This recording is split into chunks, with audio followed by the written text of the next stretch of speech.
Warning: this stream is rated for mature audiences. Viewer discretion is advised.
Imagine being in school and taking a test.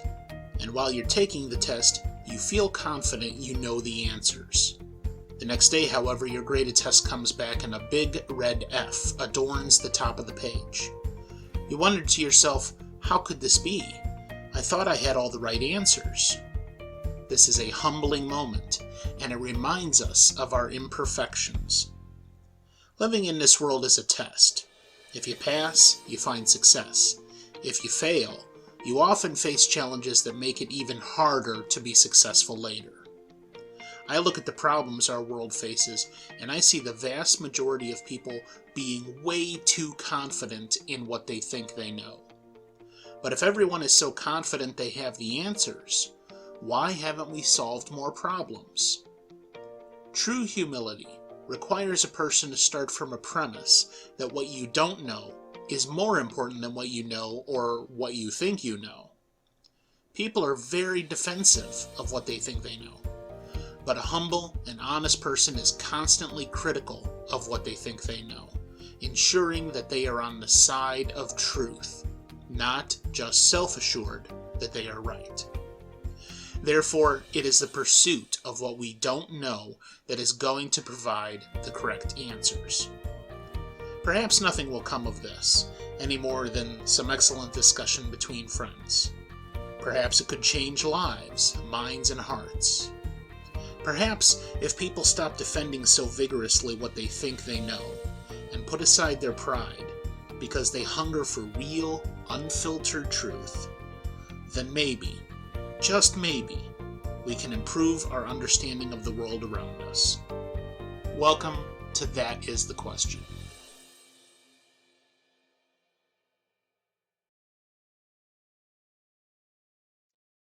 All right, ladies and gentlemen, welcome back to the Tubaswan SaveTheMusic.org theater. My name is Scotty, also known as EBC, and this is a brand new show that we're attempting to try here. It may not go over very well, but we're going to still try because college, and we're going to college try and all that stuff.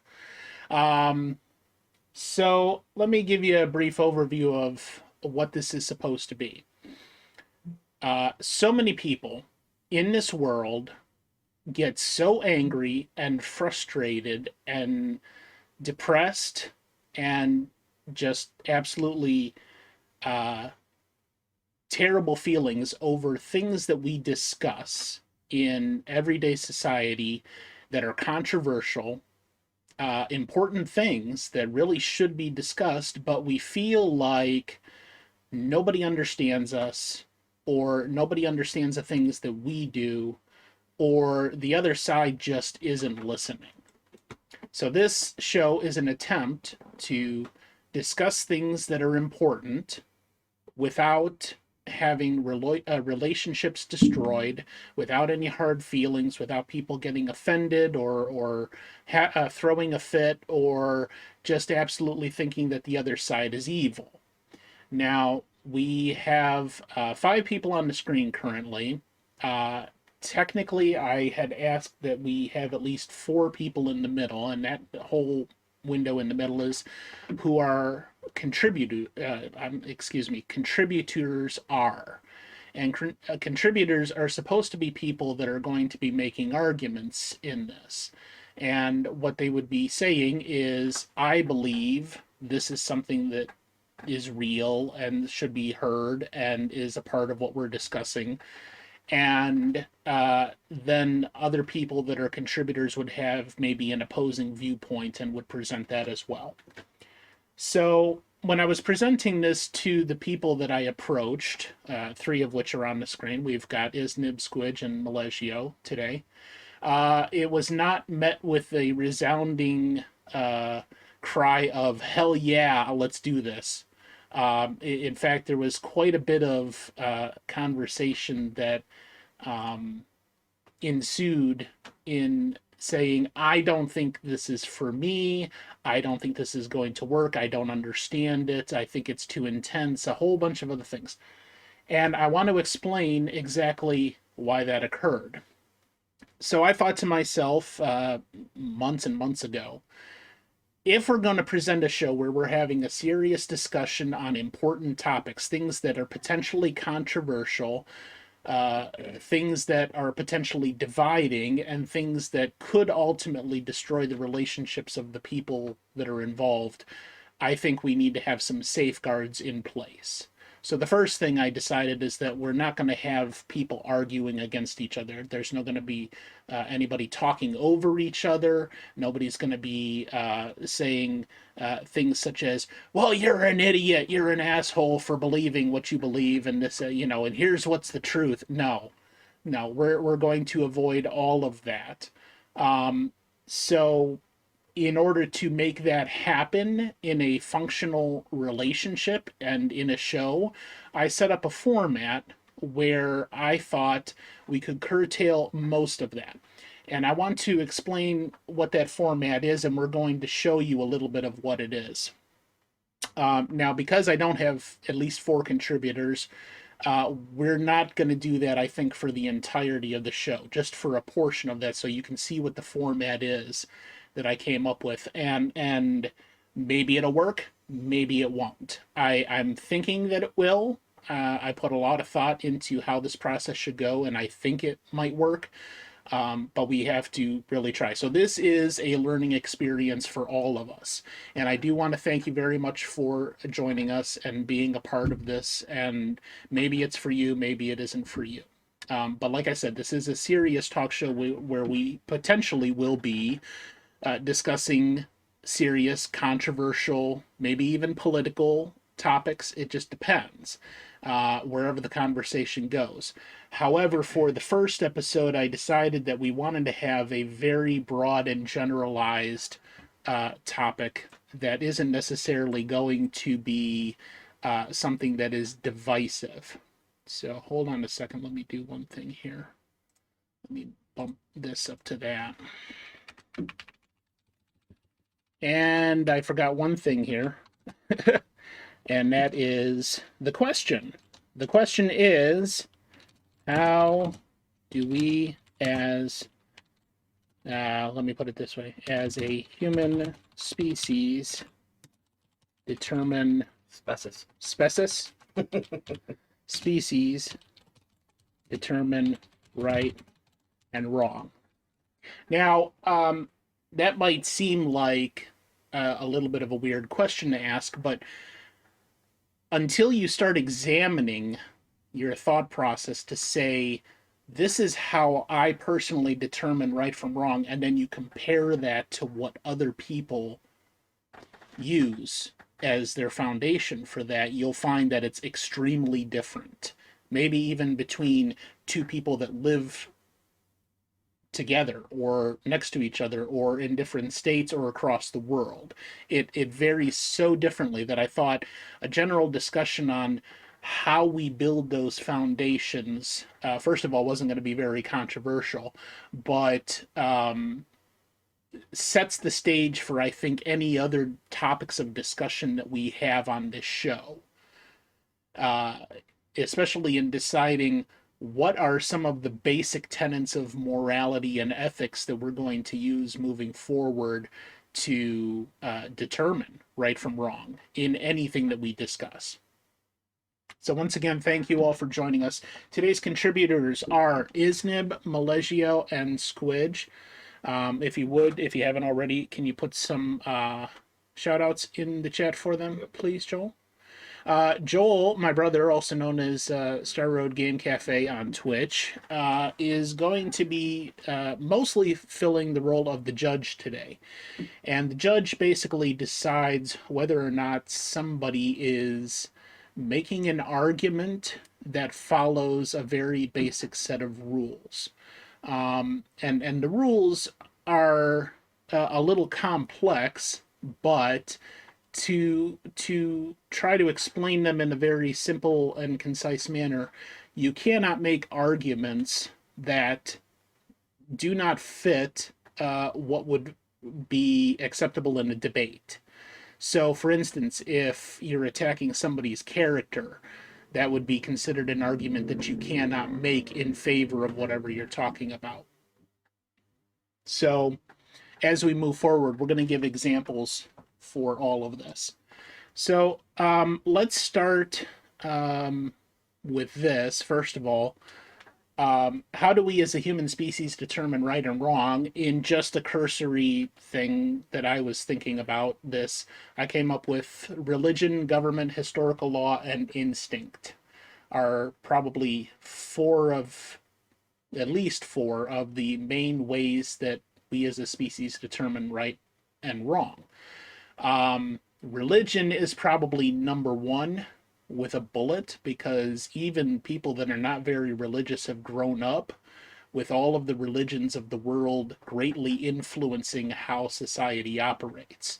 So let's say here in America, which was essentially founded as a Christian or Christian Judeo nation, we could probably say that Christianity and Judaism greatly influenced the way that we look at morality and ethics here in America. Pretty much, I think, the same in the UK, although that's probably closer to like Catholicism or what came out of the Church of England, and in other places, whatever their main religions are, Buddhism and Muslim. So, and all the other myriad religions. So, is there anybody in the contributor panel that would like to begin on this? Something that you would like to offer on this subject right off the bat? Can do if Squidge or Malegio don't want to weigh in first. Go ahead. All right. Okay. Well, I didn't give this because obviously, for anyone who's unaware, the contributors we knew what this question was going to be, what we were discussing today beforehand. So I did give it a little bit of thought. Excuse me. But I didn't think on it too deeply in the terms of the bullet points that Scotty's got there. And I guess I'm here mostly today just to be a bit more reactive to anything the other contributors or Scotty or even Joel have to contribute. But I guess I thought of the question in a very kind of strict definition of it, of reading that question that Scotty's posed to us. So how do we, as humanity, determine the difference of right or wrong? And I thought about this, in the practical sense, what the mechanism would be is essentially, if we get right down to it, is consensus. I was looking at it as the totality of humanity. And obviously, to have consensus, you have to have everybody on board. Right. So this may sound a little pessimistic, But to answer the question and to its logical conclusion for me is we don't. Essentially, we will never determine what is the difference between right and wrong as a species, because we would have to get everybody to agree, and that is by human nature. That's never going to happen, unfortunately. So yeah, that was my initial thoughts on it there, Scotty. So I don't know Okay. what anybody else thinks about that. So I'm not trying to be pessimistic with it. no, but... no, you're fine. You're fine.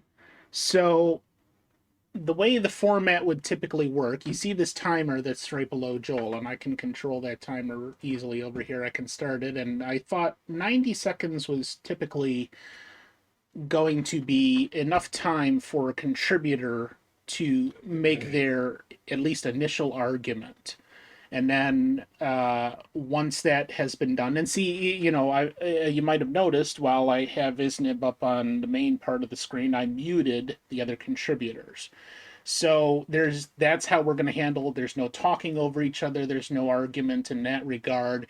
Isnib has the stage. You might have seen like somebody who has a speaking stick or some other implement that people use in groups. Only the person that has the stick is allowed to speak. And Isnib has the biggest stick of us all, so therefore he gets to speak first, right? Right? Yeah.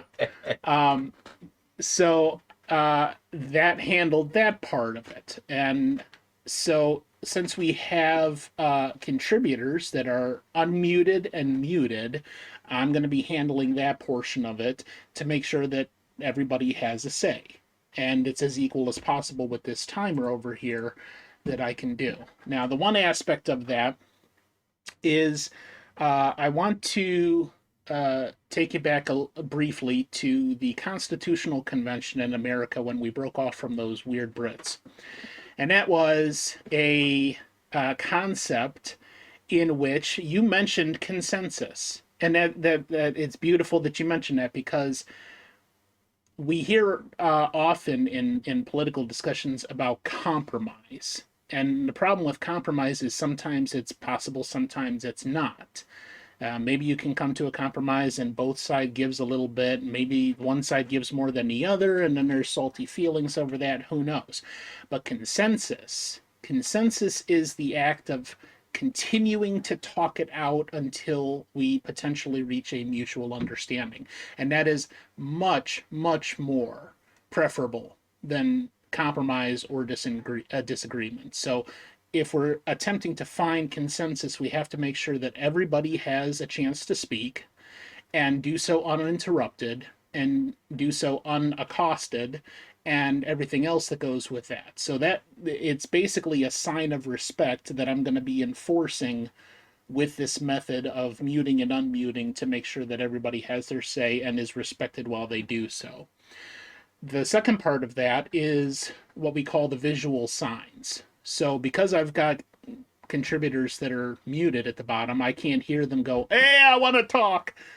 So they're going to have visual signs. Can you guys hold up your visual signs? And we just, because I forgot something, we just came up real roughshod with things that are blue or things that are green and red. And a green sign means that you want to speak next. You want to be a contributor and you want to present your point of view. Red means that you want to challenge something that is being said. So just like in a court of law, a lawyer who's making an argument, maybe the other lawyer says, I object to this thing that they're saying under this grounds. So like I had mentioned to everybody else, if you would maybe watch the Johnny Depp and Amber Heard trial, you heard Amber Heard's trial lawyers often say hearsay.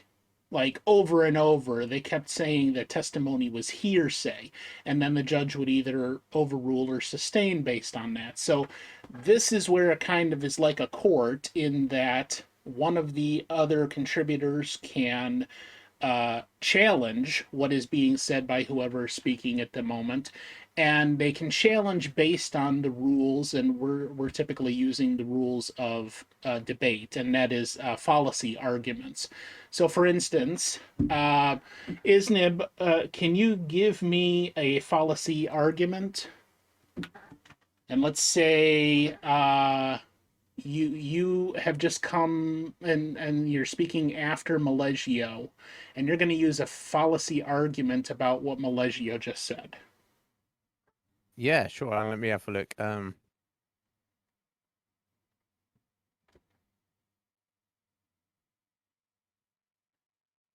Yeah, there we go. We could use the number 3, the existential argument against the fact that Maleggio has just proclaimed, he's he's looked at his Twitch stats and he is the most popular streamer on Twitch. Therefore, he has made the argument that he's the best streamer on Twitch. And I would say that is an existential that's an existential fallacy. Right. Just because you've got the most viewers doesn't mean you're the best. Right. All right, Maleggio, calm down, sir. Yes, exactly. So in this case, whoever's speaking, let's say they make that fallacy argument, and then the challenger is going to hold up the red sign and say, I challenge this based on that. Now I need to hear them. So what I'm going to do is I'm going to stop whoever's speaking and pause their timer.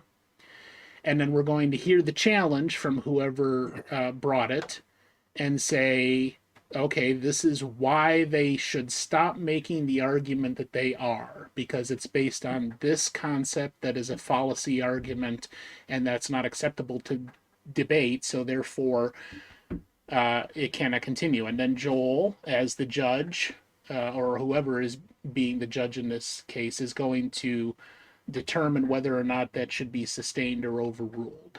And if it's sustained, then okay, whoever is speaking can continue, but they have to try a different type of argument. They have to say it in a different way, or just switch gears completely and try something else, or they can cede their time. Now, the last thing about this, and I want to go back to the Constitutional Convention again, is if we're attempting to find consensus, we have to try to continue talking it out. So now let's take it back to the court setting. I'm going to be the one that you have to convince, not everybody else. So Iznib is going to make his argument, and the argument that he basically made with how do we as a human species determine right and wrong is that we have to find consensus. Okay, and I would say to him, well, that sounds really good, but Iznib, if we can't find consensus, what do we do then? Oh, yeah, I don't know, Scotty. I guess that's what we're doing now. We devise religion, we devise government, we devise laws, etc. I guess you obtain maybe not consensus. I was looking at it from the extreme, like every single human being included.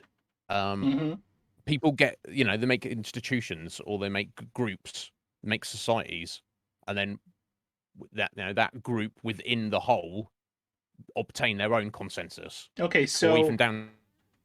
So if group, I guess. So if the fact that we do not exist truly as an entire world full of people that always agrees on everything, and instead we have smaller communities, and those communities are broken down into continents, regions, countries, states. In America, it's counties, cities. I'm sure that parishes, or I don't know what you crazy Brits over there call that stuff, but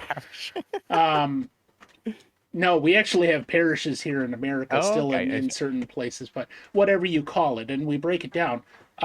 This is something that I had discovered many years ago, which was called the spheres of influence.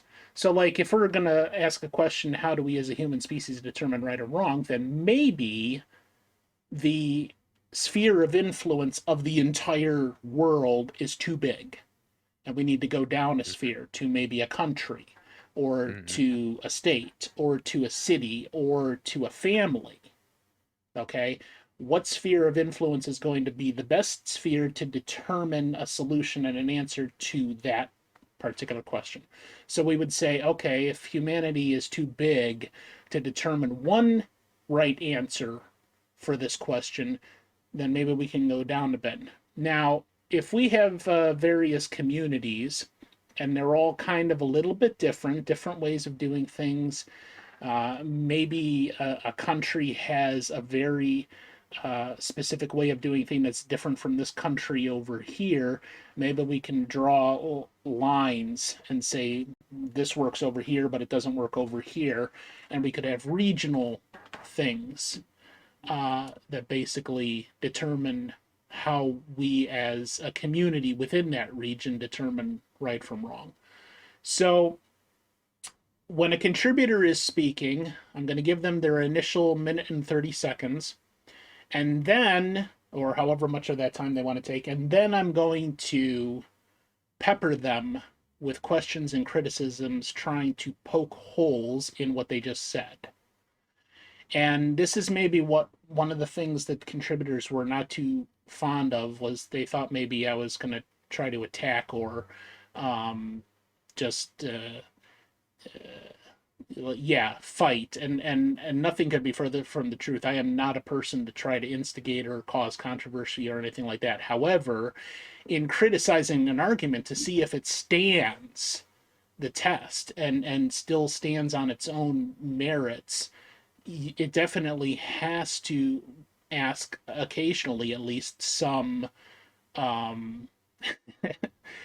hey, you have to ask some hard questions that people don't necessarily want to face, don't want to answer, because it's just too painful or triggering or causes these negative emotions that people don't necessarily want to deal with. So what I would hope from anybody that wants to be a contributor on the show is that you're able to, at least for the length of the show, put that aside and be able to stand there knowing that I'm going to be criticizing your argument and say, okay, maybe I don't have all the answers to this, but here's my best try. And that is what's going to further the discussion, and we may actually find some solutions to what we're looking for and how to answer some of these questions that are not so easily answered. And hopefully that also maintains the respect between everybody so that those relationships are never destroyed. All right, so you've got a basic concept of that. I'm trying to think if there's any other questions I have for you at the moment, Isnib. So basically you were saying that consensus is probably never going to be possible across all of humanity. And that kind of That's my feeling. that kind of led me to say, okay, well then maybe we can find consensus within communities potentially. Oh, I'm sure we can, definitely, and that's how we have to do it. And then off it, it goes. It's like nobody's like happy with the state of the world. Everyone each of us individually can envision a better world for ourselves and for everybody else. We don't necessarily have the power to enact that change, assuming we are correct in our beliefs. But the old saying that, if you want to change the world, you have to change your country. If you want to change your country, you have to change your town. If you want to change your town, you got to change your family. And if you want to change your family, you have to change yourself first. So, Right. so it's the spheres of influence you said there, Sky. So it's like almost an insurmountable problem, which is not. It's not to say it's not worth tackling. It is a very worthy thing we should be doing, trying to obtain this consensus of right and wrong for humanity. But you have to start with yourself. You have to examine your own beliefs, and come to consensus within yourself, and then, but not become like a zealot and be like, well, now I know the difference between right and wrong, and anybody who disagrees with me is obviously incorrect, Right. and they can't be involved in the consensus. You should. It's good to have strong beliefs, but you should always be open to new ideas Right. and examine them as they come up. Right. I'm a better person today than I was a year ago. Not much has necessarily changed, but I've had various influences, friends, and other things on me, and that's the way we've got to do it going forward. And Okay. So let Yeah, me so I've let me in there, but no, you're fine. So let me focus in on a bit of that, and ask, and also I noticed contributors. I can't, even with setting up that entire thing with visual signs, I can't necessarily see them very well. So I think moving forward, we're definitely going to have paper, like a larger, at least a half sheet of paper with the color so that I can see it. But I also have our Discord chat up, so maybe go into the chat box and put in large capital letters your name or something like that so I can also see that and check it periodically. So we will, like I said, this is a learning experience for all of us, so we'll see. Now, what I want to focus in before we get to any other contributors, Isnib, is democracy has often been seen as a method by which you put an idea out there, and maybe that's in an issue that's on the ballot, or maybe it's a politician presenting a plan, or anything of that nature. It could be a law that's up for review. And democracy is supposed to be this concept that we, the people, would then be able to review that and, as a whole, decide if it's something that we want to do. Mm. Okay. And typically that's decided by majority rules. So we've got this politician versus this politician. Who wins the actual office? It's whoever gets 51% most of the time. So my question to you would be, in finding consensus even in smaller communities, do you think democracy is going to stand up as the method by which we resolve those issues? And I ask that because you've got potentially 49% of the population that is going to disagree with how that occurs. How would indeed. you not necessarily how would you resolve that, but how would you address and say, is democracy the method by which we should be doing that? Good question, Scotty. I feel that democracy is the best that humanity has come up with so far. Okay. There's a lot of worse systems out there. Trust, I believe. I agree. It could be a lot worse. Could be a lot worse. But yeah, no, it's an interesting point you raised, Scotty, because by terms of democracy, not getting to specific, political structures or, governmental structures, but the idea is everybody in the community gets an equal vote on whatever is said, what is to be decided, which does mean that you could have the consensus could be reached, the decision has been made, and 49.9% of the community are extremely unhappy about Right. the outcome, which is not ideal, and it's certainly not my idea of a true consensus. But is it good enough? I don't know. I would say no, but I have absolutely nothing better to offer. So Okay, I feel it's the that's best we've okay. got for the time being. That's okay. And I have to imagine at some point we're going to revisit that issue, because Mm, I think it's pretty much the same in the UK, but maybe not quite as vitriol mm, as here in America. This divisiveness between the two parties and between the two sides and between people that think it should be run this way and people that think they're insane, uh, mm, in how we actually determine that. So, at least as far as I can see, all it then becomes is this constant battle for power.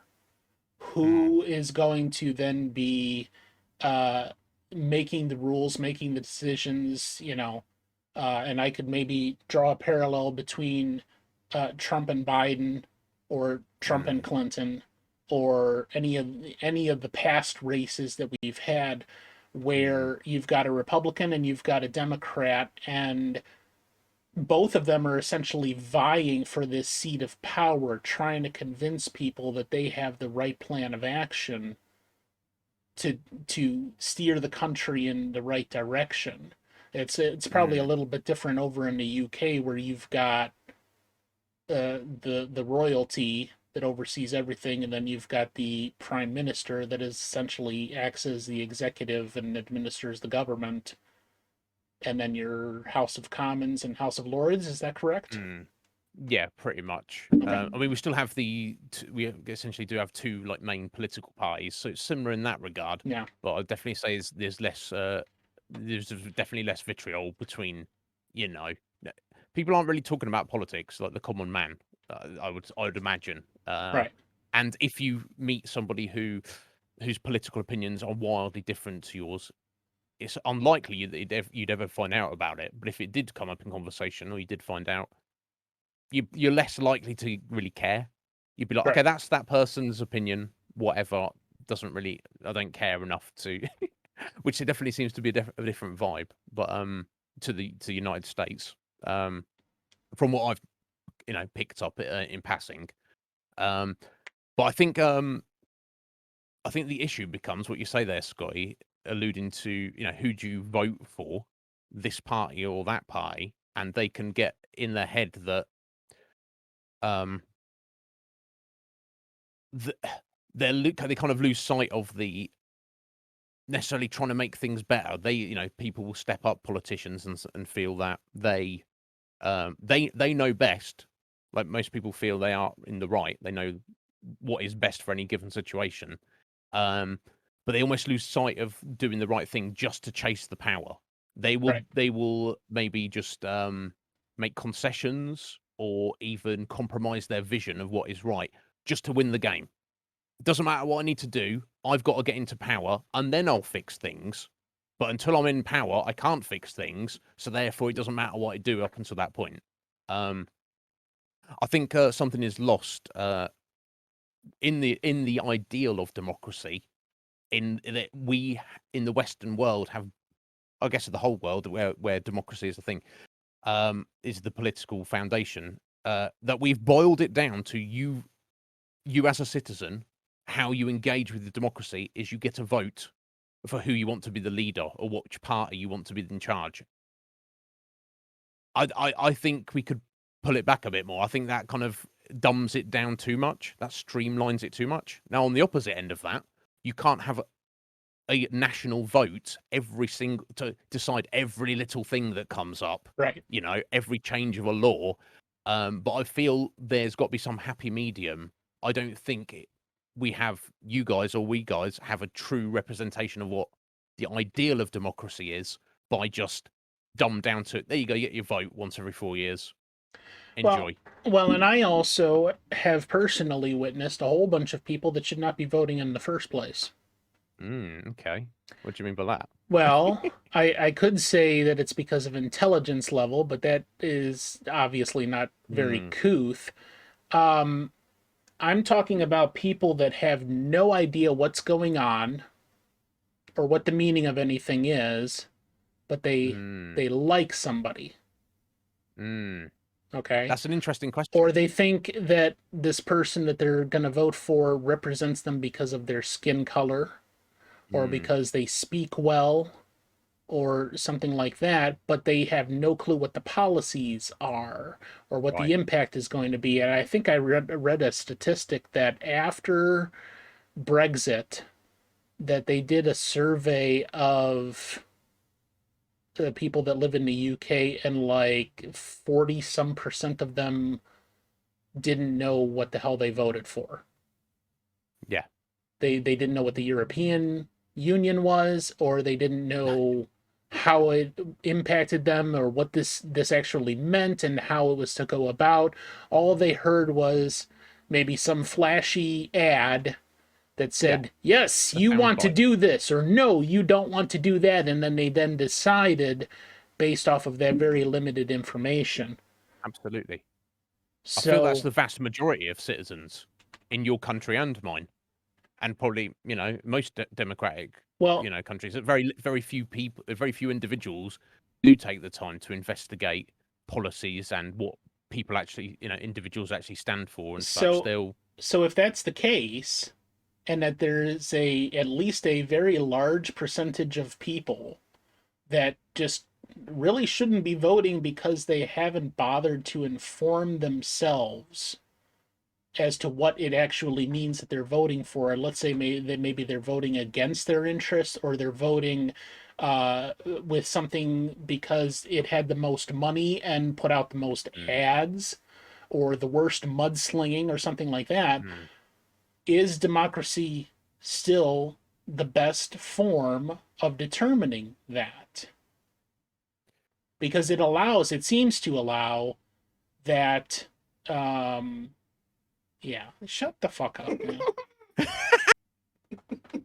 It seems to allow for the worst of the worst to have a voice equal to the best of the best. If that makes sense. What would you say to that? Yeah, and I agree that there is something to that. Like maybe take the two extreme examples. One individual who's highly intelligent, highly educated, spend a lot of time and effort researching, policies of potential political parties. Looking into the backgrounds of the individuals and such. Let's take on the extreme end of that. Someone who's of low intelligence, they're not very educated, they don't know anything, and they have put no effort in to know anything, and their vote is just based on, well, I like the look of that guy, I like the sound of his voice, Right. or I like something he said the other day, or something that some media outlet told me he said the other day. There you go, I'm sold. You'd like to think that those two votes, the first example of the individual, should, for the sake of society, carry more weight than the other guys. Logically, you'd say that would make sense, But how the question becomes, what line in the sand do we draw? What Right. test do we have to determine who is worthy of a say and who is not? Right. So know. that reminds me of something that happened during the Jim Crow law era in America, and that was a test it was supposed to be a Okay. literacy test given to black people to prevent them from voting, because it was a test that nobody could really do. Like, I think maybe, if I recall things correctly, like 10% of the blacks that took the test actually passed the test and were able to vote. Right. Okay. So they made a test to try to exclude people from voting by simply making it too hard. So your question was, what kind of a standard would we have to try to do that? At least here in America, we have one simple standard. You must be 18. And one thing I brought up to somebody else years ago is, I know plenty of people that are over the age of 18 that should not vote for many reasons. And I know plenty of people that are under the age of 18 that definitely are intelligent enough and grasp the issues and, understand what the responsibility is to go ahead and vote. So at least my potential solution for that was, well, maybe we should just have them take a simple civics test that, do you know who the president is? Do you know what the president does? Da da da da da. That is maybe the same kind of test that people have to take when they are entering the country and wanting to become a citizen. That same kind of standard that has been set up there for many years. And maybe that's not the answer, but maybe that is. Anyway, so we kind of got off on a little bit of a tangent there with democracy. First of all, before we go any further, Malaysia or Squidge, did you want to take the floor anytime soon? Yes? Okay. So let's go ahead and switch now. And I will mute him. There we go. Okay, so Malaysia, I'm going to go ahead and give you your 90 seconds, and whatever you want to address that came before that, because we kind of did a lot in that little segment there. Whatever you would like to address, you can go ahead. So I think ultimately we're talking about here on right and wrong, going back to the original point, is that we need to be able to determine a definition for fairness, right? That's ultimately what I think all people want, is they want to feel like their part that they say or that they feel has at least the same weight as everyone else. Okay, I'm going Uh, to pause you right there, and I stopped your time. We're going to, this is one of the other things I wanted to do, is we're going to get, even though we may not need it, dictionary definitions for some terms that may not be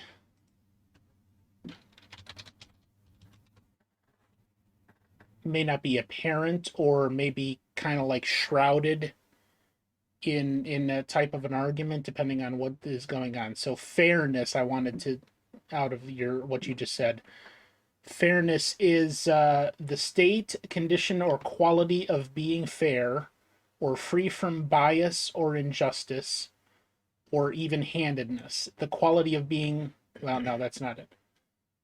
So that definition there, the state, condition, or quality of being fair or free from bias or injustice, also defined as even-handedness.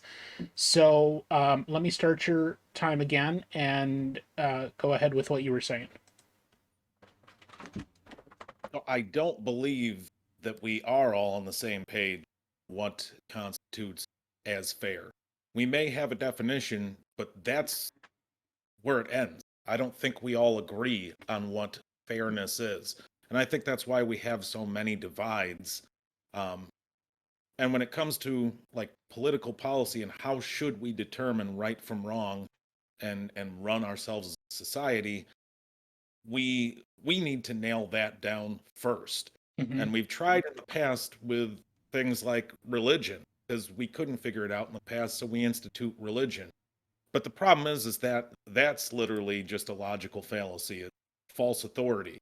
We don't know that there is definitely a higher power or a God that created all these rules, yet we've forced it down people's throats for centuries.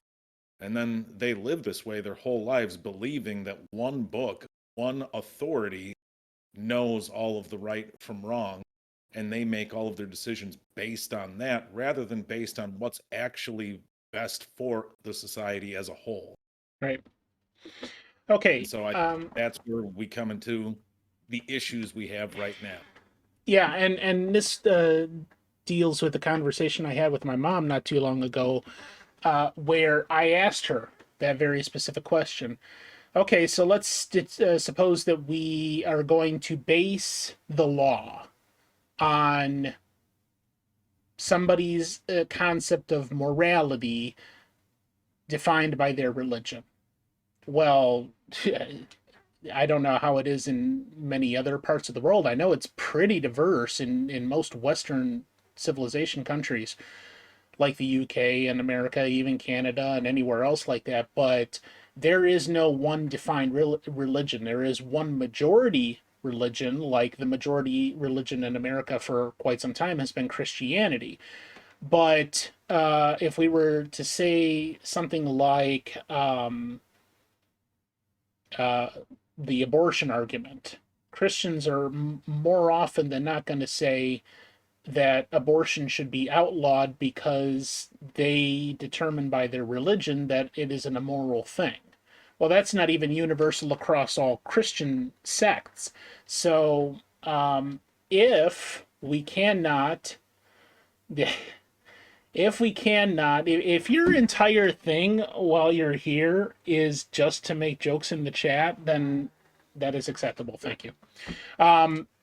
I haven't had a chance to do my thing, so I have to make jokes in the Not meantime. yet. Nobody's been challenging anybody yet. But like I said, we're probably not going to do this format through the entire thing. So we're probably going to be dropping this and just do a more casual conversation here in not too long. So my question is, if we cannot define it on religion, because one, that probably violates the religious freedom of certain people that don't follow the majority religion, and two, we're still not going to agree all of that. What would you say is the crux of determining right and wrong based on fairness? What would you do to then determine what is fair? Well, for starters, the very first thing I would do is actually separate church and state. That's of paramount importance because right now people are going to vote just based on their religion, whether they agree with the topic or not, because, well, these guys that I voted for all this time believe in the same religion as me. So I can't go against that, even though I believe something against that, but they're the ones that believe in my religion and the other guys don't. So I'm going to vote against my own interest because it aligns with my religion. You get the religion out of it and truly make it so that you can't have religion as a basis for any political argument or law enacted, then people will actually start voting for what they actually believe is fair. Okay, And we now can actually get some real justice. now And then you could still have your religion on the side and have your beliefs, but you can't force it on anyone else through law. And that's the problems we have in all of our country.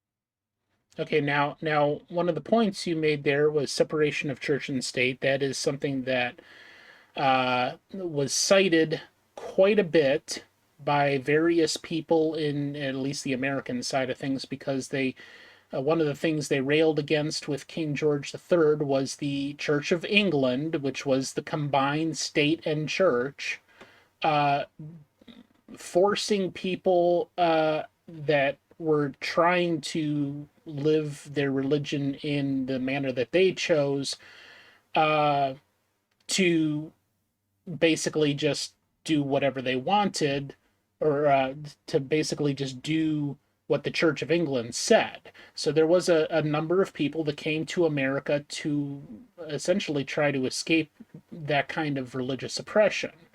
And now that has changed quite drastically and all of that. But what you seem to be uh, hitting on there is that you think too many people use their religion to determine who they should vote for, or what policies that should be enacted, or what they want to see out of their government. How would you propose to stop people from doing that? That's simple. Well, it wouldn't be simple to do this, but I think it's a very simple solution. We no longer put politicians' faces on TV or their political parties on TV. We put their words only. This is what I want to do. And if there's anything that has to do with religion, it gets edited out or it just comes down to the policy in general. You know, people get to see what are this person's actual beliefs, not which party are they from, what religion do they believe in. Now, here's just what they believe we should be doing as far as the actual laws, how to move forward, and go based just on that. Not a We don't see their faces, we don't see their political parties, we don't know if they're male or female, what skin color they have. We Yeah. just hear their words. The last part of the, or the one part of that, the party affiliation here in Ohio, we have a law that says that judges that are appearing on the ballots are not allowed to put their, you're not allowed to have political affiliation. On every other race, they will put Joe Biden D, Donald Trump R.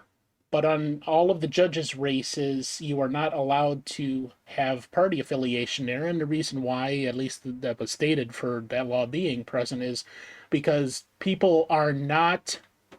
Oh, we have a challenge. I apologize. Hold on. Give me 1 second here.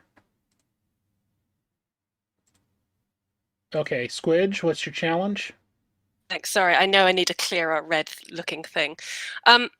My challenge to the whole "you only see the words" on a page, or so you don't know who is behind the policy, so you can't make a judgment based on what they look like. What then would just stop AI creating some policies, and then we just end up with, I know it's a really silly thing, but like our robot overlords. Like if you don't see the person, like we're humans as a species, like what's to stop just a program writer from creating some policies and saying, yeah, this is going to be the most likely thing that the majority of people will vote on. And I don't know, I think the argument of just having words could be a really terrifying thing Okay. that could be more manipulated than I'm voting because you look like me. All right, I get what you're saying there, but that is not a reason to challenge what Malegio is saying. At least not under this format. I'm not criticizing you or trying to. No, my apologies. Yeah. So what you would do in that case, if we're following the format, is hold up your green sign, so I can see that you want to speak next. I can't even see half of the colors yet. Yeah, so we're going to have to come up with something different for that, definitely, if we're moving forward with that. But I mean, you lead an you bring an an interesting point. So what I'm going to do is I'm going to allow you to speak after Malegio, and then we'll expand upon that. So just hold that for now. All right, so Malegio, your concept there was we remove people's faces, their party affiliation, and religious beliefs from that. And basically, what we're left with is you're voting for policies. Okay, so Yeah, do I you. would, Go ahead. sorry. I would even say remove the names. I totally understand where Squidge is coming from. That actually makes perfect sense. The only argument that I would make, even though I completely agree with Squidge, is that we kind of already have that right now. The political figures don't write any of their own speeches. They have speech writers and they have their groups working together, trying to get exact words and exact sentence structures down to most manipulate their crowd. And then it's on to the actor or the figurehead, the person that we're voting for, to deliver their, voice acting, essentially. And sometimes they sound like idiots and mess up the speeches and whatnot, and a lot of times on both sides. And it's because it's not authentic. They're not saying what they actually, they're saying what their party tells them to believe so that they can get more votes. And I you think, don't think that somebody stripped of face and party and any of that stuff, even religious beliefs, is not going to put into their policy beliefs what they think is going to be most expedient to garner votes. Like for oh, instance, if let's take a very simple example that probably is obvious to people. If I say through whatever means you come up with to try to strip people of that other stuff that is kind of irrelevant, if I say to you, if you vote for me, I'm going to give every person $1,000, and that's my policy. Is what they're now talking about universal basic income. It exists in quite a few places now. If you vote for me, I will enact this change so that the policy is we just give every single person $1,000 every month, and that's my policy. You don't think that is going to appeal to voters more than a policy that says, I don't believe in universal basic income. I believe maybe in improving our other social programs by making it more easy to get food stamps or something like that. So appealing to a voter that doesn't necessarily know their asshole from a manhole cover by saying, I'm going to give you this thing if you vote for me, and that's their policy, and somebody votes for that.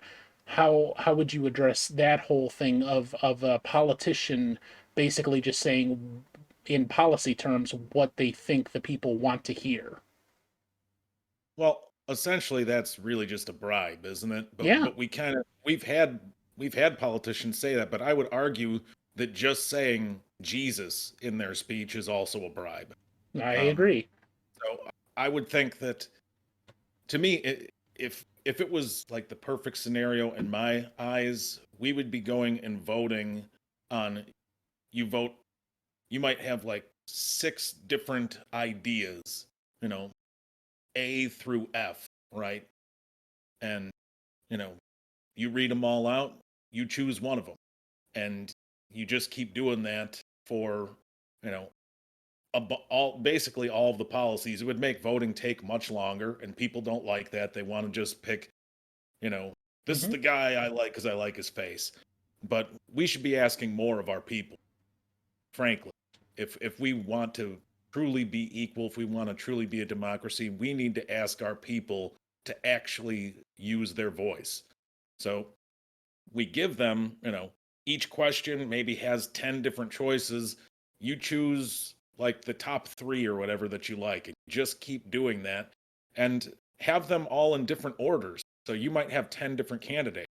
Because right now we're just given, you know, black or white, you know, left or right. And they're so extreme from each other. If you did it in this other format where you have like 10 different options as an example, and they choose like their top 3, you know, they might get 10 questions. They have 100 different things that they could choose off of. They might choose one candidate, you know, once as their top choice, but another one second place all 10 times. So that second place person's getting the majority of their vote, and they don't even know who they are. Right. But they know what they stand for. And yeah, I think we could just eliminate any type of bribing type stuff. No saying you're going to get X amount of dollars because that's a bribe, and no using, you know, religious words or speech, so to speak. And you're also talking about this thing where you're taking things that you think are irrelevant out of the equation. Okay, so I could probably agree with you that religion is irrelevant to what the policy of the government is supposed to be.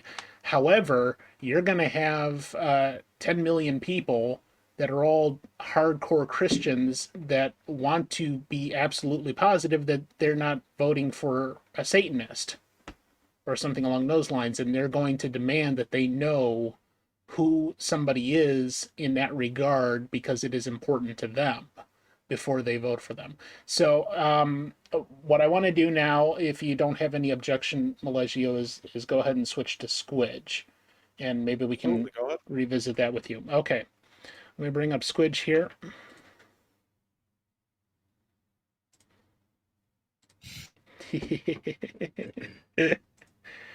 And don't worry about muting yourselves, guys. I will handle that, because if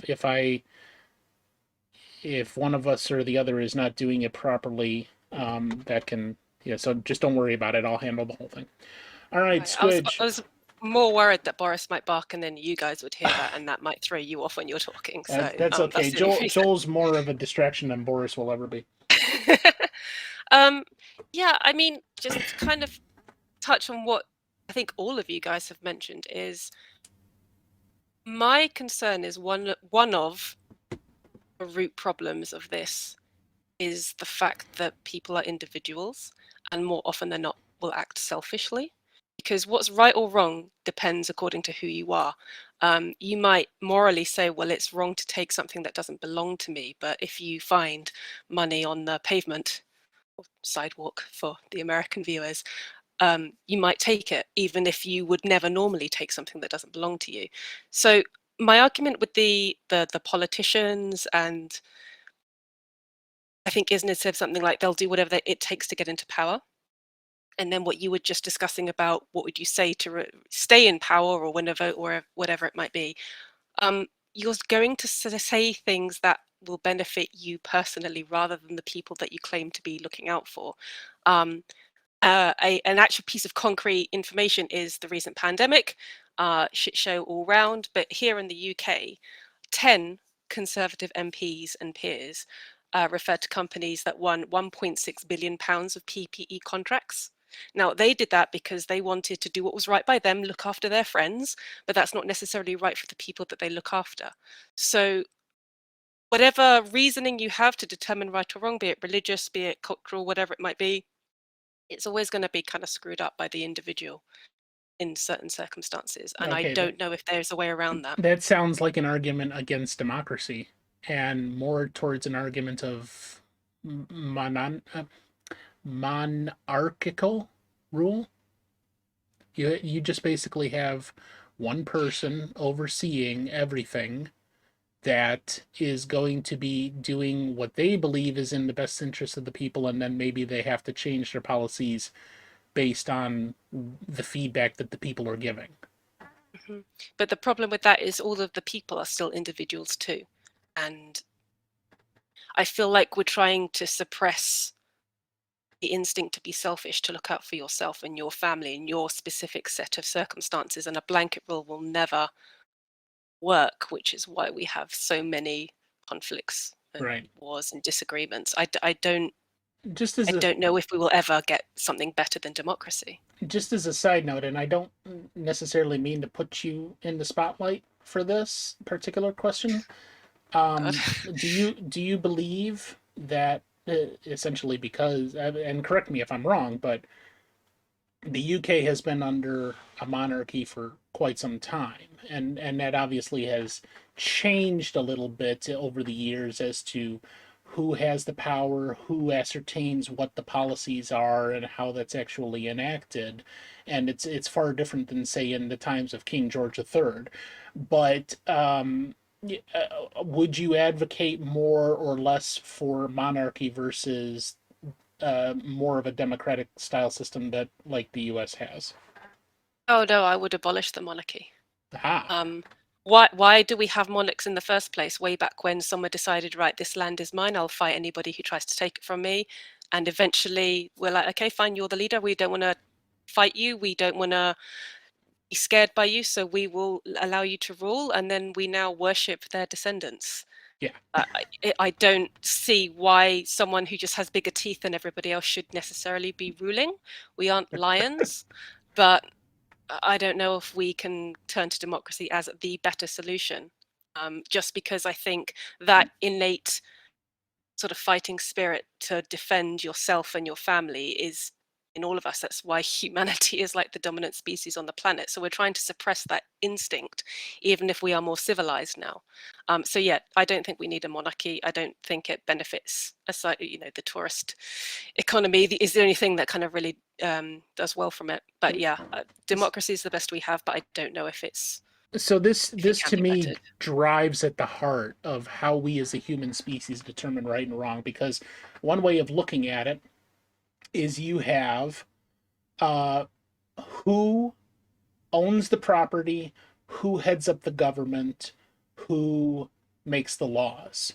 Okay, now you were just decrying monarchy as a style of government that suits the needs of all the individuals, the people. And the whole point is that America, as a nation, in rejecting the rule of King George III, decided divine right of kings was no longer the proper method for um, uh, not executing for handling the administration of the government. Okay, they basically said, yeah, this bloodline where one family rules and all of their descendants rule after them, and it's never going to be anybody but, in your case, a Windsor, that is totally against everything that we know is to be right and proper. So if the people are to rule themselves, then you have to enact something like democracy, and that's essentially what the American founding fathers did. So, at the very least, we could pare that down to a very simple either or.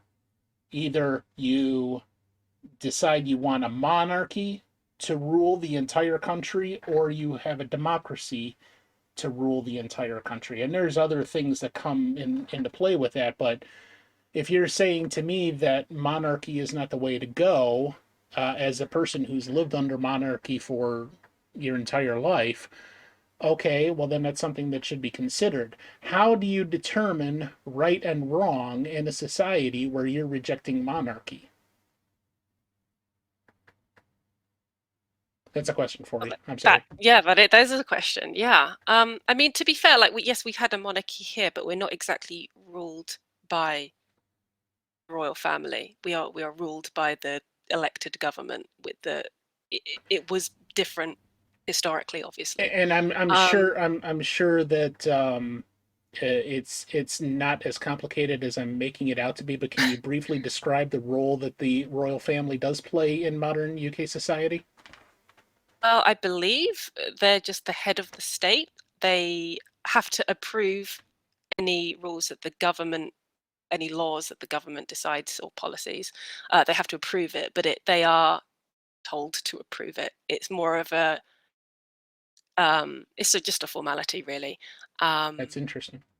I couldn't tell you exactly what they do. I know they give to charitable causes and they help with tourism, but as far as actual creation of laws and anything that would affect me or Isnib or anybody else in the UK or the Commonwealth, it's not really any that they don't do anything, which is also part of why I'm like, just abolish them, because it's just one rich family that does Yeah, that's not a lot. essentially what For it seems us, like, is that just yeah, the crown simply owns the most property out yeah. of, I and mean, it's not just in the UK, it's around the world. I mean, Mary Windsor had like the most property, I think, of almost any person in the world titled under her name.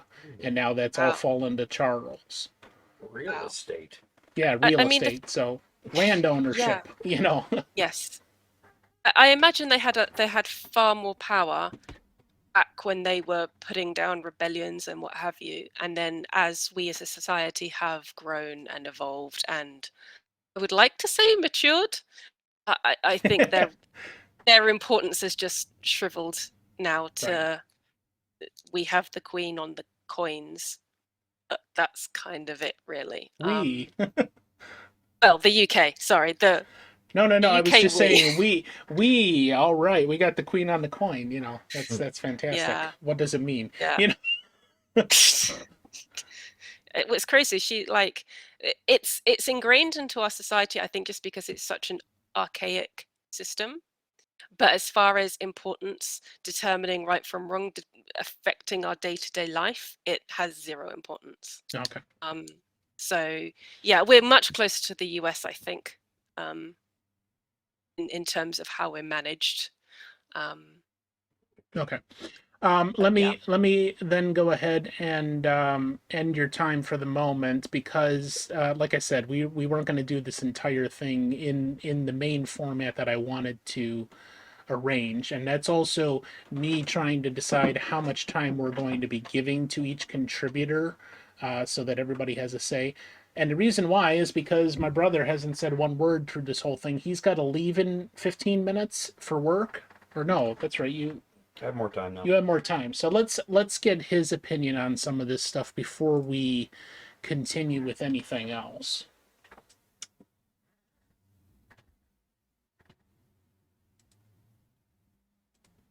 That's a lot to follow.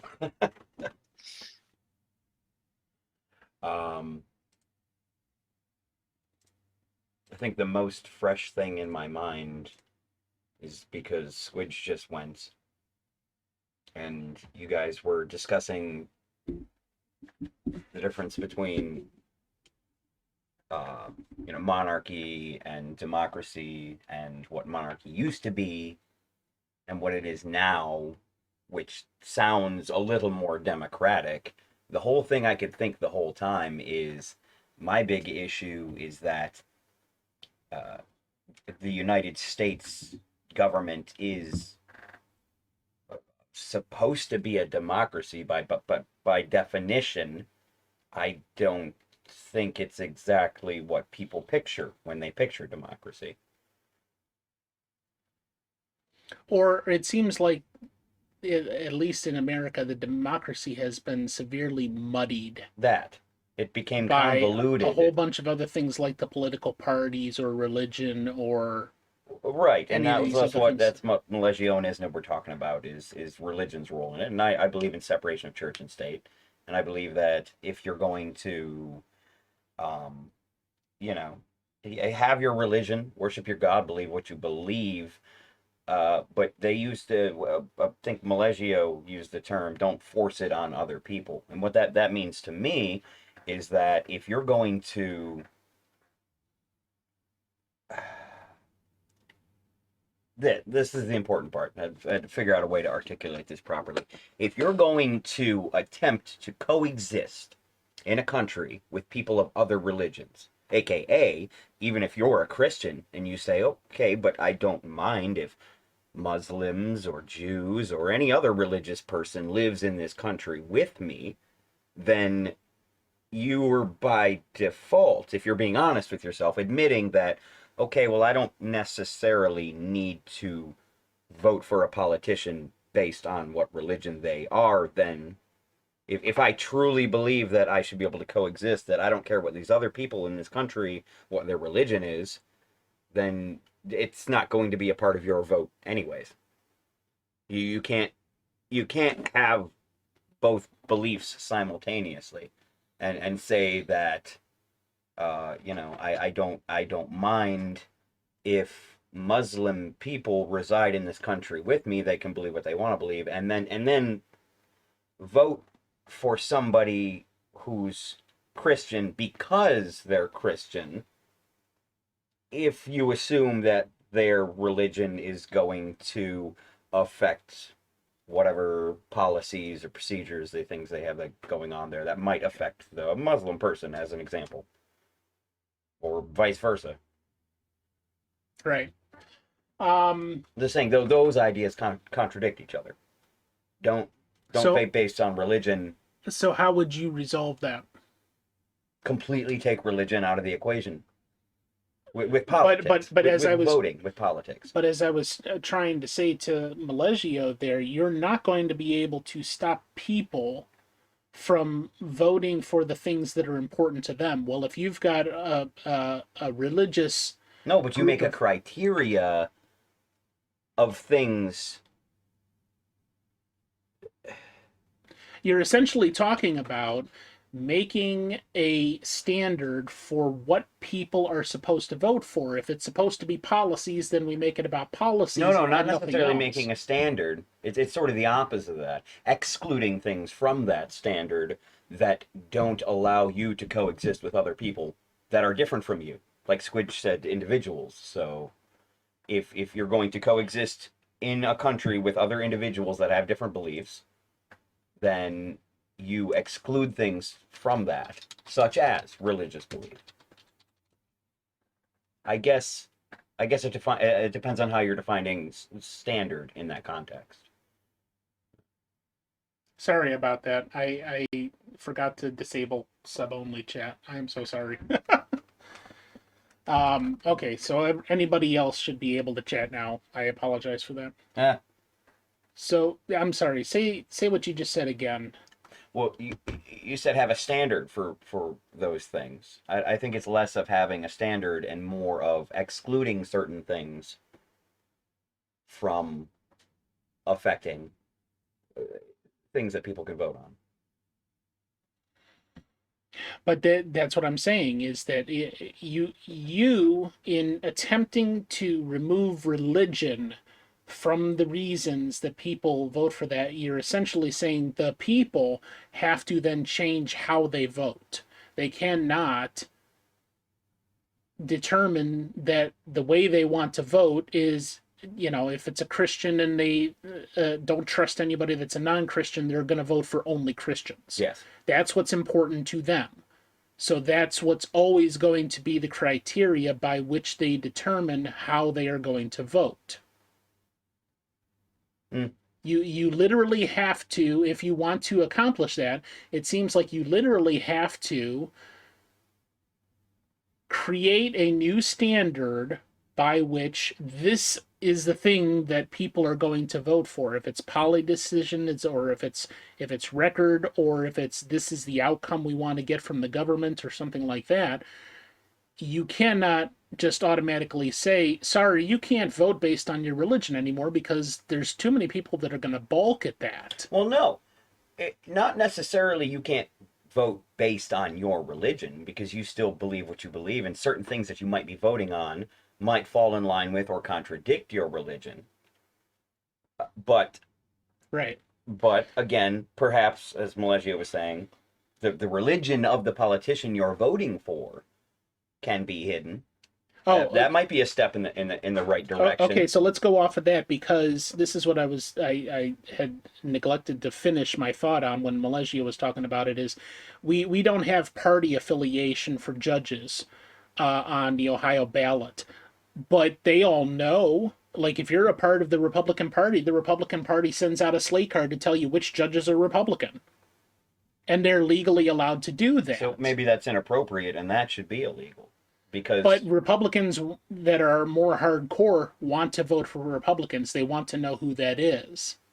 yeah, but a Republican isn't a religion, though. Although No. it's frequently Okay, so associated. you're absolutely right. So let's go, because Sleight of Game said religion is a way of life, not just a belief. It's difficult to separate the two since one is a guideline for the way the world is viewed. Yes. This came up in a discussion I had with some Republican people, some hardcore conservatives that saw a huge threat in the Muslim world, from terrorist attacks to this or that, anything that had to do with that. So they were basically rejecting anything that was Muslim, and they said, sorry, if you're a Muslim, you can't be elected to government because we think that your religion, worldview, your way of life is going to conflict with things that we hold important as an American.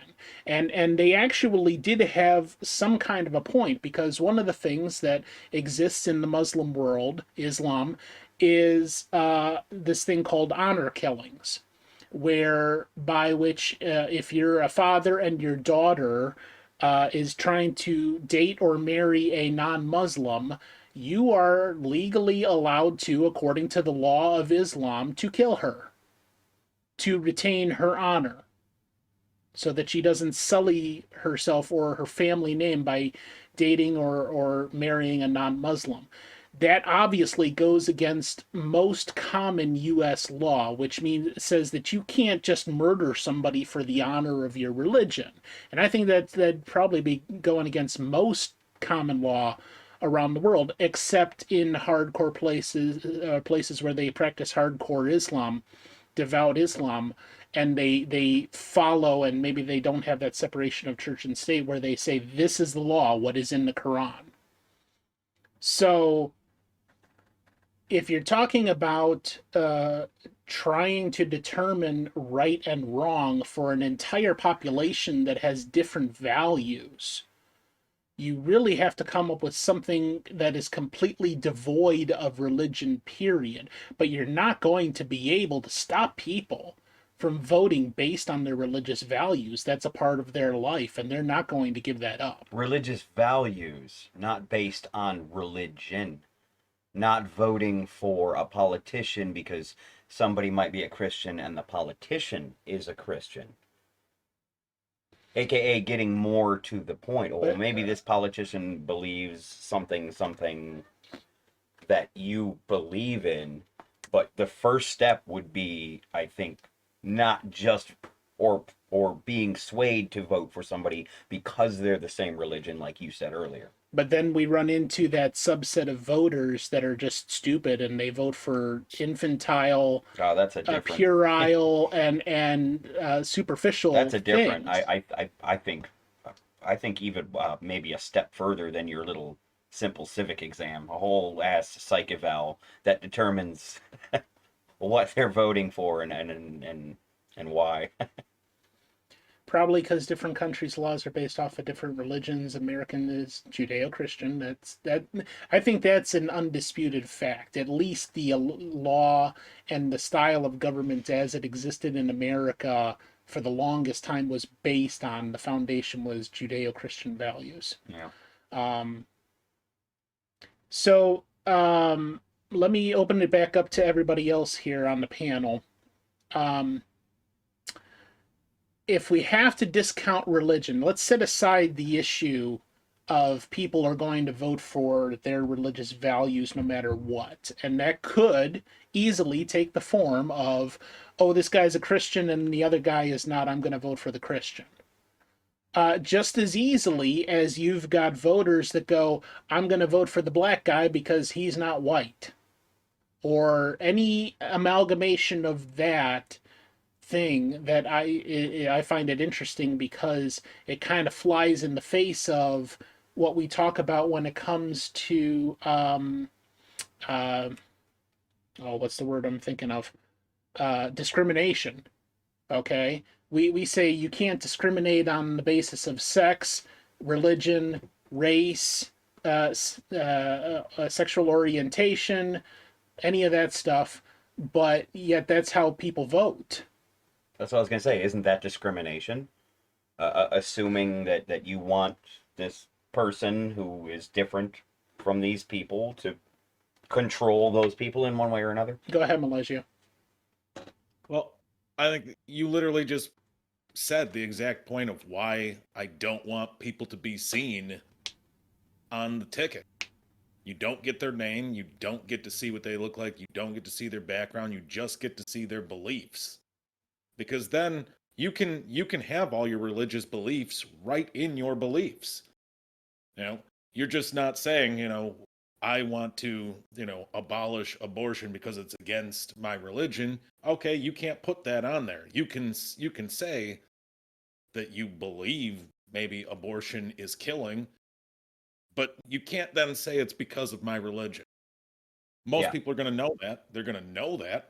But the thing is that could be multiple different religions, right? So the person that's trying to I just want the Catholic, or I just want the Jewish person, I'm not going to vote for anyone else. Well, no, now you got to vote based on your beliefs, your actual beliefs. Get to the not point. Just the name brand. Which is something... We're taking the Pepsi Coke challenge here with religions a lot of times. Which is something that I've advocated... We'll go with what they actually want. Which is something that I've advocated for many years. Vote your values, not your party. That's the because one. Thank you, Slight. I see so many different things where people, people that are going to vote hardcore Republican or hardcore Democrat no matter what, because they believe that the enemy is the other side. So it doesn't matter what people say or do. They're just like, nope, that party line. And that's it. Because we have a two-party system. If we had 10 different options, if we actually had 10 different options. Actually had, not the See, that's the other thing coming into play of... there. We actually do have a multi-party system, but we treat it like a two-party system.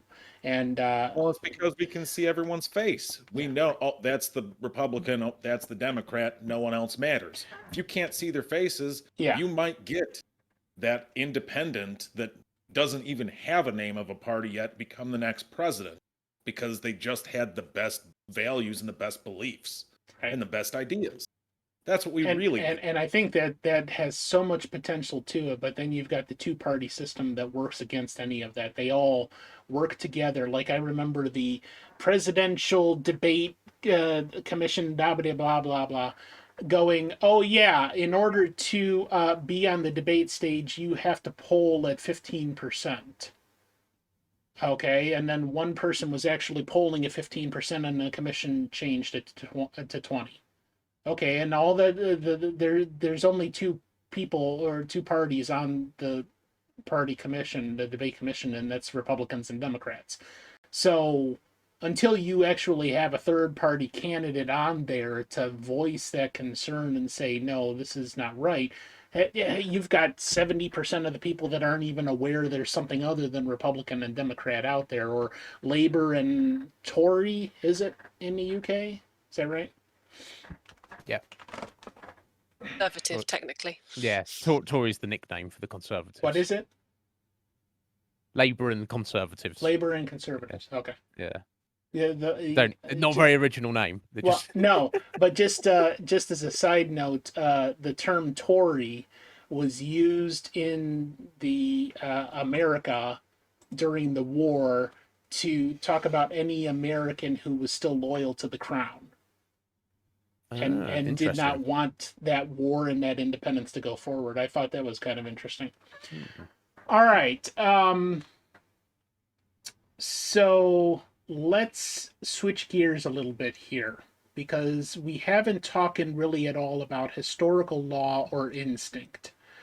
And the reason I've actually left a bullet point out of that on purpose because in my opinion, it's probably at least my personal solution to that question is something that nobody talks about and nobody has been talking about. And I think part of that is because we've been so mired as Western civilization in this, are you voting for that party or that party? And so mired in the divisiveness of political discussions, everybody has their own viewpoint, but they haven't really considered other alternatives. As Smartsy said in the chat there about, granted, a different subject, that most people don't even know what it is that is potentially available to them. So real quickly, we're going to cover historical law. And I think that is most evident in court cases where they say what we're going to do to decide whether this court case happens according to this thing is precedent. What has been decided in court cases past. So do any of you see any issue with that fact of that that what we're going to do is base how we determine right and wrong today on what happened in the past, and in particular the relationship between government and people?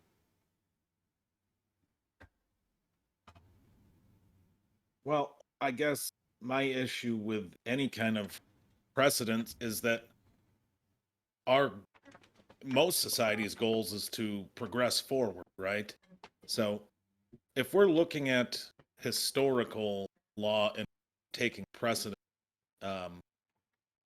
if we're more intelligent now and we're more evolved now, Are we? well, I mean, that's a question. But at the same time, if we don't know either way, how do we know that our choices in the past weren't dramatically worse than what we could do right now, but we're just going based on something we said in the past? I mean, we know, at least here in America, we've had lots of different racist laws and we had slavery. If we're taking a court case from back when we had slavery, how much should we be taking that seriously as a legal document we should follow when we didn't even believe in freedom back then? We just said we did, right? Yeah. So I'm just not sure that I hold any weight in historical precedent as far as law goes myself. I'm not sure either way, but I'm less likely to take it seriously than just someone with a good logical argument right now. Okay, so your concept is that historical law is probably not going to be the deciding factor simply because we may have gotten it wrong in the past, and since then we may have changed and gotten it right. Well, yeah, and we can pretend we know the context of a situation from 300 years ago, but none of us were alive then. So there's That's no true. way we can possibly know the context as it truly was. We only know it as we interpret it. That's why any time anybody attacks the founding fathers in America as racist and slaveholders, I'm like, yeah, but that was a different time. that was socially acceptable at that time. And yes, it was wrong. I would agree with you in saying that we have grown as a society in that regard to determine that slavery is a bad thing. Almost universally, people agree that slavery is a bad thing and that we should not allow any of that to happen. But clearly, there's still a lot of very racist people in America across the board.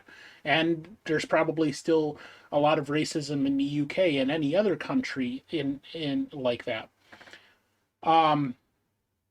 Squidge or Isnib or Joel, do you want to chime in on that?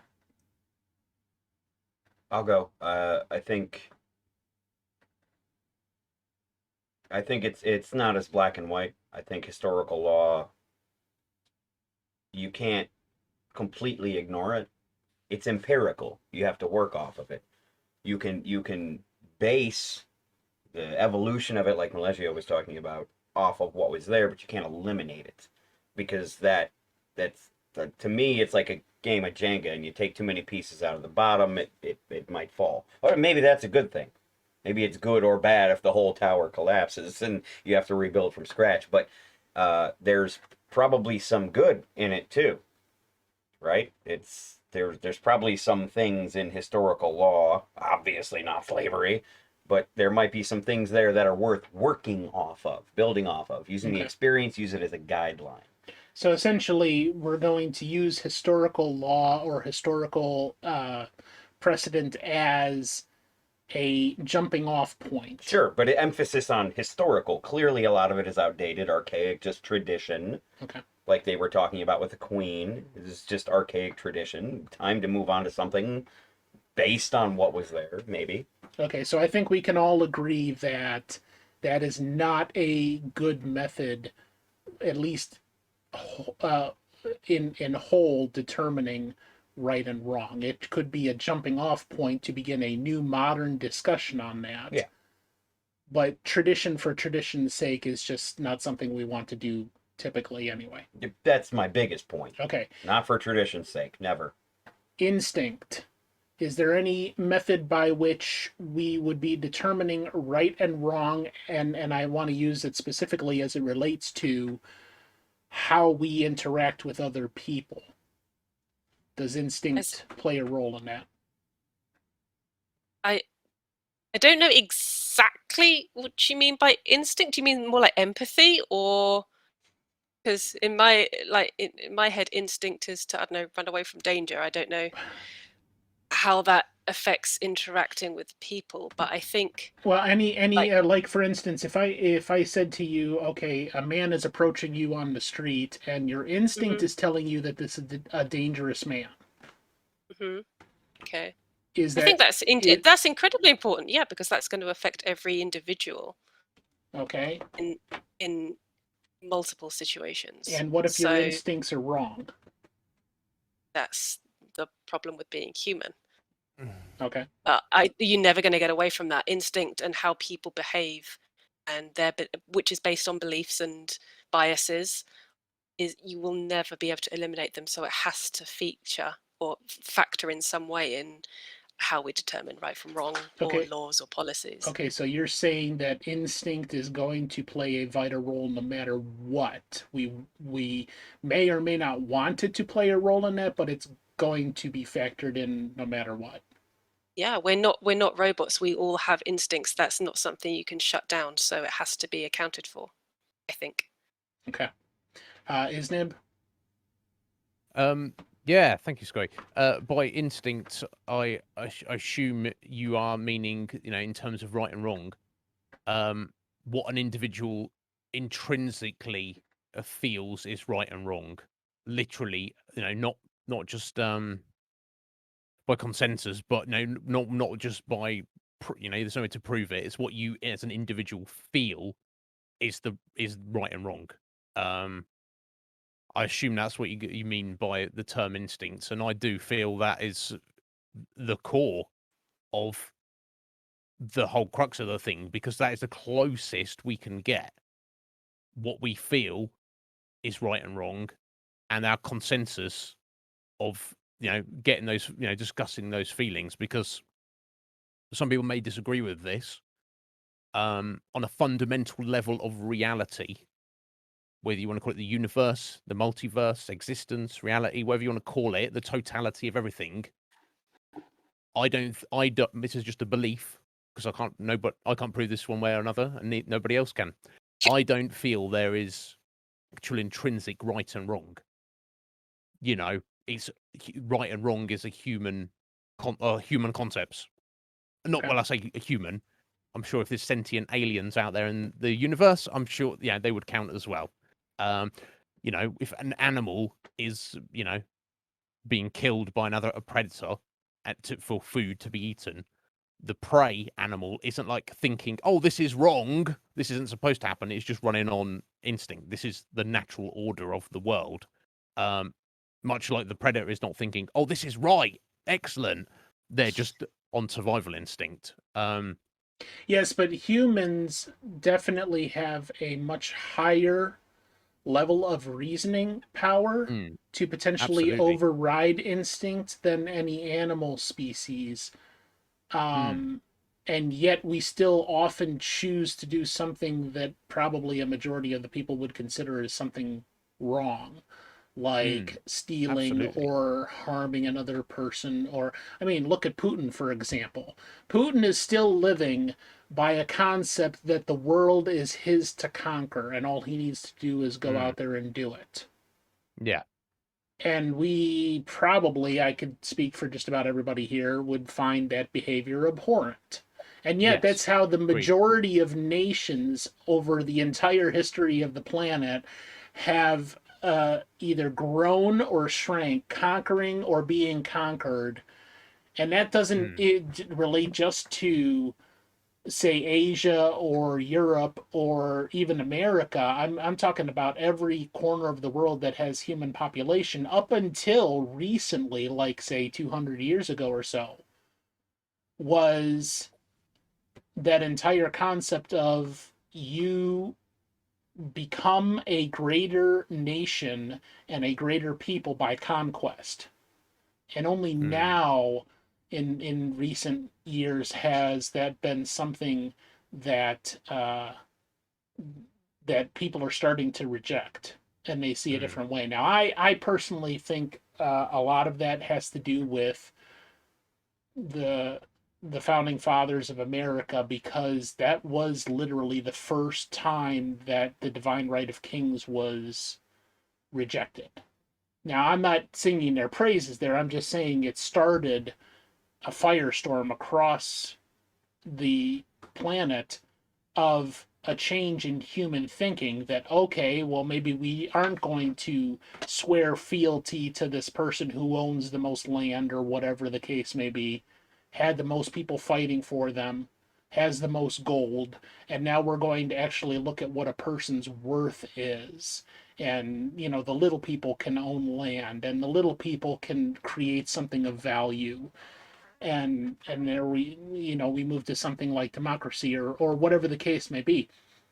But the instincts, to me, represent a lot of an emotional response that people aren't necessarily thinking about the long-term effects, or what it is actually best to produce a good outcome. And to me, like, I think of cases like, I can't remember their names, but it was like this redneck guy and his son or something that just got convicted of murder because they were going off of their instincts that this black guy was something else and needed, and they murdered the guy. And I can't remember most of the details of the case, but it's like, you know, or you think of the Karen that is in the park calling the cops on the black people because they're grilling in the park, or you know, situations like that. I think instinct, at least in humans, much more represents the emotions of somebody that would overrule logical thinking. So what would any of you say to that? No, I would start by saying that's not instinct, right? Instinct comes down to three basic things, and their needs: food, clothing, shelter. Right?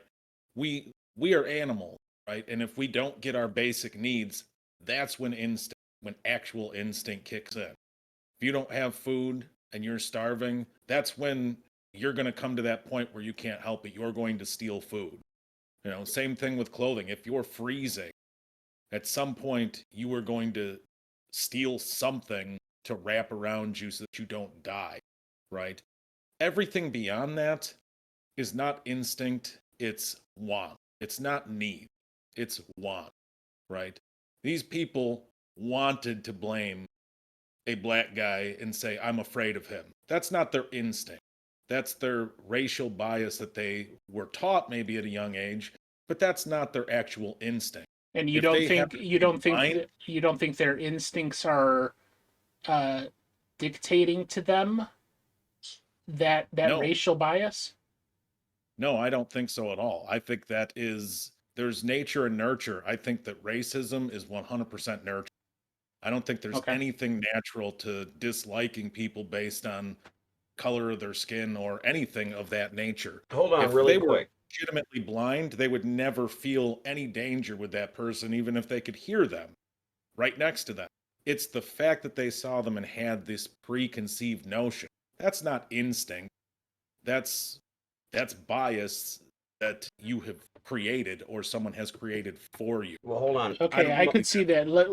Joel, what do you say? Well, no, I agree with you, Malegio, and that's, I mean, it's a little, unfortunately, I think the issue is by definition, it's still instinct.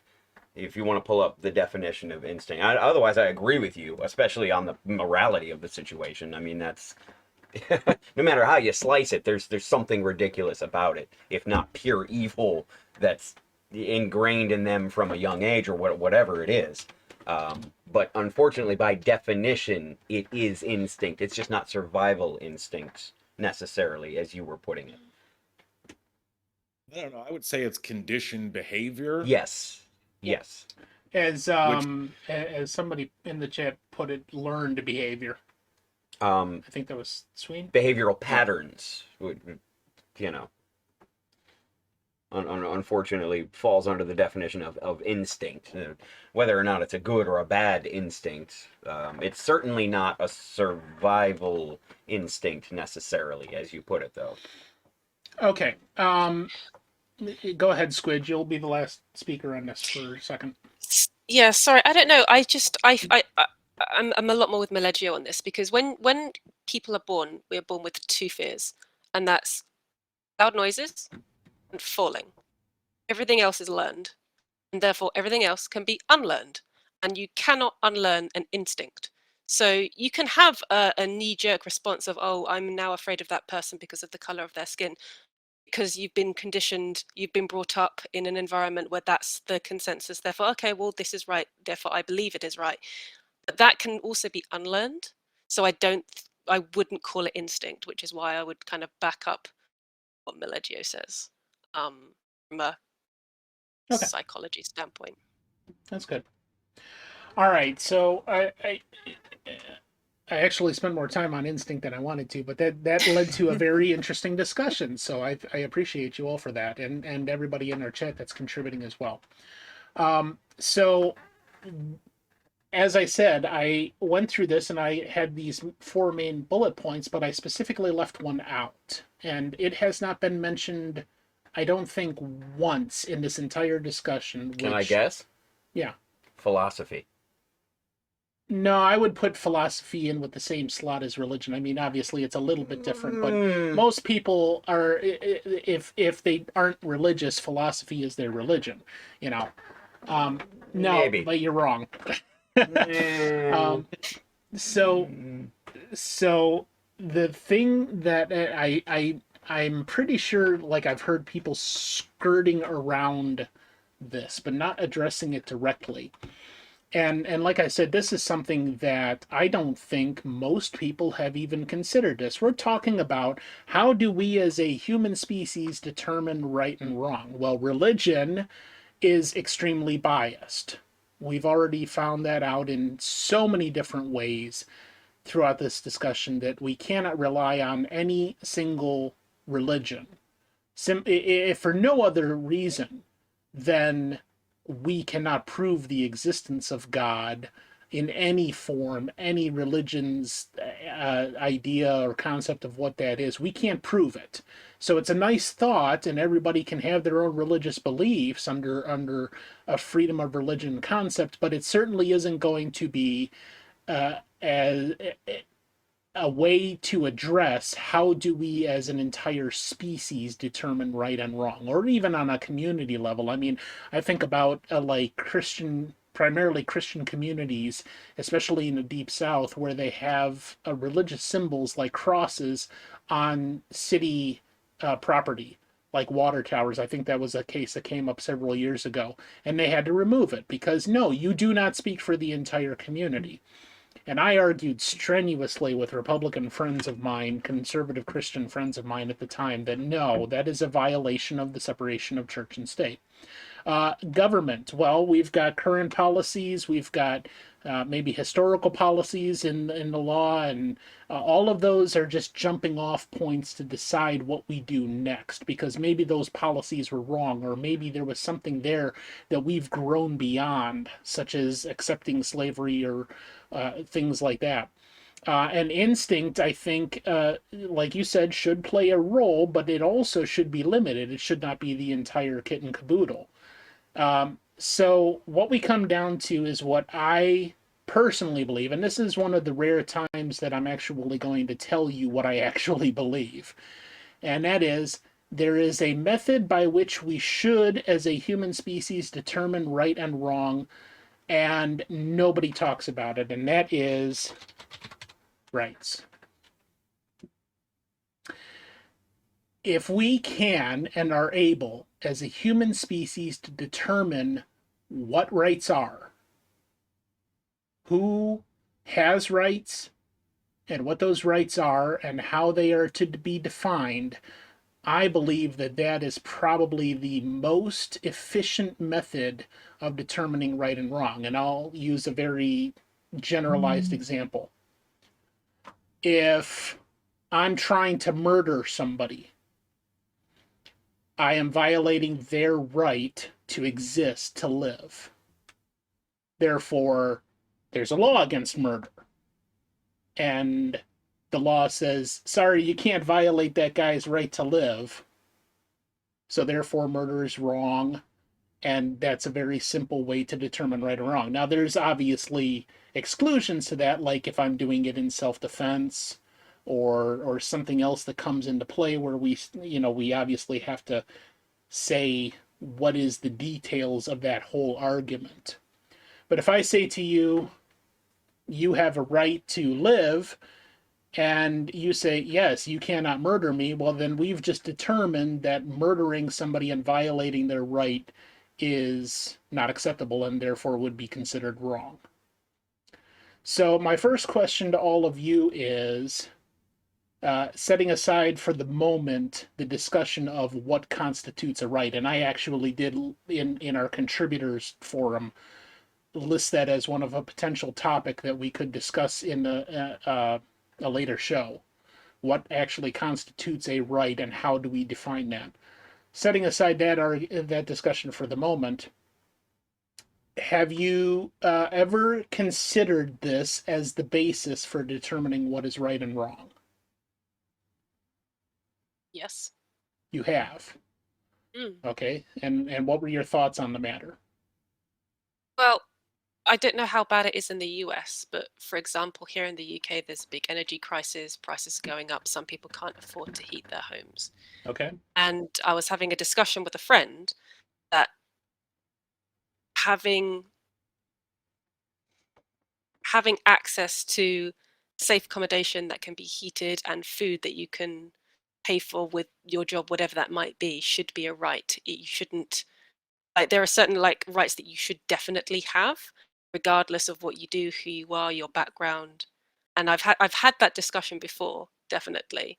Perhaps just not in this level of detail, but it's, yeah, everyone should have certain rights regardless, and that is unquestionable. Right.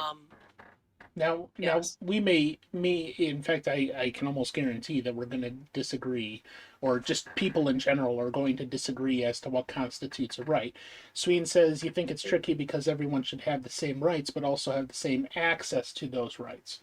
Okay, so if I say to you that you have a right to live, or a right to life, and it's not acceptable to murder, one of the things that plays into is abortion, because obviously you have to consider if a child that has not been born has a right to life, are you able to violate that right to life by committing an abortion? And I'm actually going to address that in a show in October. It's something I've been wanting to address for a while, ever since Roe v. Wade was repealed here in America. Because I think there's a lot of questions that people have not considered that are things that need to be answered before you get to that entire thing. But you're talking about access to rights. Rights are things that are inherent to us. If I say I have a right to life, okay, there's no government that guarantees that. That's just my right to life. The government is then going to try to stop other people from violating that right, and they may do so by coding it into law and saying you can't violate this person's right to life.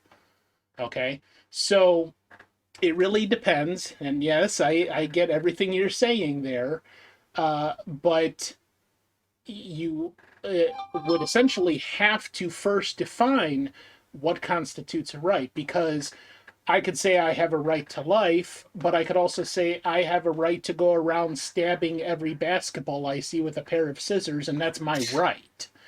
But then how would I justify that? Okay. So before we go any further on that, anybody else, including Squidge, if you want to speak again, do any of you see any potential other issues with that, assuming that we have come to the conclusion this is what constitutes a right, and everybody should have equal access to that right? No, No, that makes perfect sense, Scott. If you are able, on a societal level, to determine exactly, definitively, what rights are, who has what rights, depending on whatever the circumstances may be, and can absolutely define what they are, then I believe, yeah, that makes sense. You can establish within that society what is right and what is wrong. But that's quite a, I know. like you say, that's that's episode 2, folks. But Look out for it. But I next think, month. but I think that it simply hasn't been addressed in our society.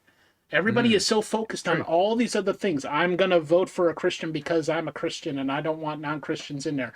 So they're focused on religion or any other reason that they do, and they never necessarily look at something like rights. Okay, so Sween says, if you're going to die and I can save you, I don't have to give you an organ to do that. You don't have a right to life if it takes mine.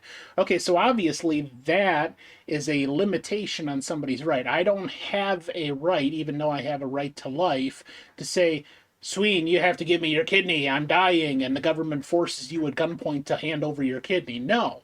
And that deals much more intricately with what I was speaking in my first Before the Politics about freedom, and more specifically the libertarian concept of the non-aggression principle.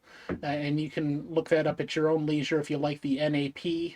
And that may be something that you're interested in reading up more about. But it basically says that I don't have a right if it causes some kind of negative impact to another person.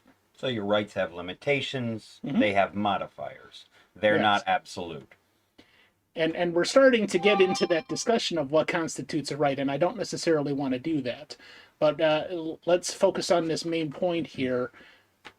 Are rights the proper or a better way to determine right and wrong in our society? May I just add something very quickly? Sure. I don't know, I'm not familiar with the US laws, apologies. We do have a Human Rights Act. Does that not fall under the point of government? Because that's, I presume, who is in charge of that legislation.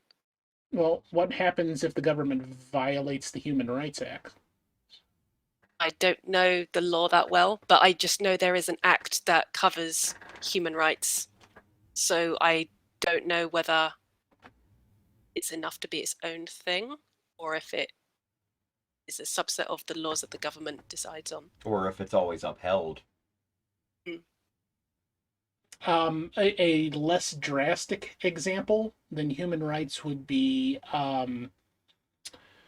what's the name of that process by which the government can just take your property if they deem that it's in their best interests or the community's best Some weird interests. Latin word. I can't remember.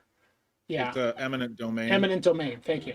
Oh, Okay, that so the government of a community at large says we need your space, your land, and we're going to take it through eminent domain, and they're supposed to give you a fair amount of money for that, but more often than not, eminent domain does not result in a fair amount of money being handed over, and it also doesn't address the fact that there's things like sentimental value, like a woman who's lived in a house her entire life, and the government just all of a sudden says, "Hey, you got to move. We need the land," and she doesn't want to move. Okay, but I think what you're essentially talking about there is, and what my counter was, what happens if some other human being or group of human beings or government decides to violate your human rights? What do you do in that case? Is that not why Evolution. there are courts? Yeah. Yes, and the court process is usually very long and drawn out and expensive and sometimes corrupt. and corrupt, potentially. But Well, on in that- theory, I think yes. that eminent domain, I think Sween is right. Essentially, eminent, like putting up these anti-abortion laws is just eminent domain on a woman's womb, right? There's also squatters' rights. If you know anything about squatters' rights in America, I don't know about it in other countries. They're quite possibly the most ridiculous laws I've ever heard of. You know, a squatter can just break into my house, start living there for like a couple weeks, and if I don't catch him in that time, he can live there rent-free forever. He never has to pay anything. I have to get lawyers to get him out, and I have to spend years fighting to get him out. Essentially, that's the same thing we're asking a woman to do, and we're forcing it on her. Again, at the end of the day, that's still just a religious belief dictating someone else's body. But if we're talking about it as far as murder, like you were saying, well, we have to decide if, 4 or 12 cells inside of your body is murder.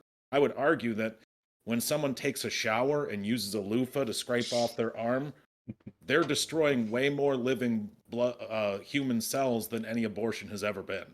So, I mean, there, I've committed murder a bunch of times by using Dove on my skin. Well, So and we I can and make I that argument, but yeah. I don't think it's logical. And I really don't want to get into the abortion argument that deep. So Fair enough. what I want to see though is I'm almost reversing the roles a little bit. Can any of you poke holes in rights being the foundation, or a much firmer foundation for determining right and wrong than anything else that we've used previously? If we, like I said, assuming we can define what a right is and what rights people have, if we came up with a list, like if we have the American Bill of Rights. Okay, so I think most people would assume that you have a right to free speech, and there are limitations on that right, but that's still your right. If we can agree this is a right that you have a right to free speech, and here are the limitations on it, can we use that then as a basis for determining right and wrong, for saying you're either violating this person's right to free speech or supporting it?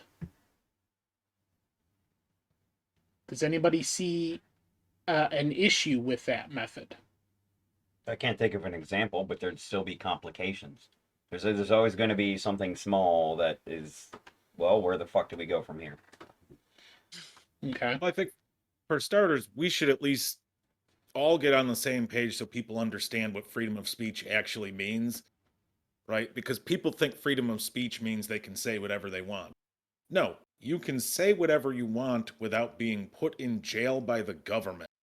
You are not free of consequence. You can say whatever you want, but you could be punished by everyone except the government or the police forces. So your company you work for can fire you.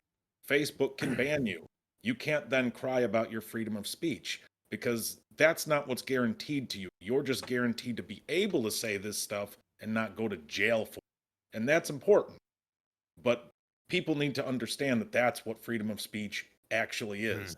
If you want to go bring on hate speech and it commits a crime, well, now you're violating a law. So now they have a right to put you in jail for it. That's still a little dicey, because it is sort of going against freedom of speech, because now the government is putting you away for something you said. But if it led to a violent action directly from you, now we've got that gray area with the hate speech stuff. But ultimately, your freedom of speech comes down to just, can I be put in jail for saying them? And there are plenty of countries where you can be put in jail just for saying something. We don't currently live in one, I believe, for the most part, but some might feel different. But that's first, we just need to get on the same page and know what it is. Because most arguments, they're taking away my free speech, is Twitter banned me. Shut the fuck up. Excuse my French, but Read they the don't terms actually and conditions. Quit cussing, damn it. Isnib, What? any thoughts? Well, sorry, on what Meledjo said about freedom of speech, or Any of it. anything in particular. No, yeah, I agree with what Meledjo said there. I do believe in freedom of speech.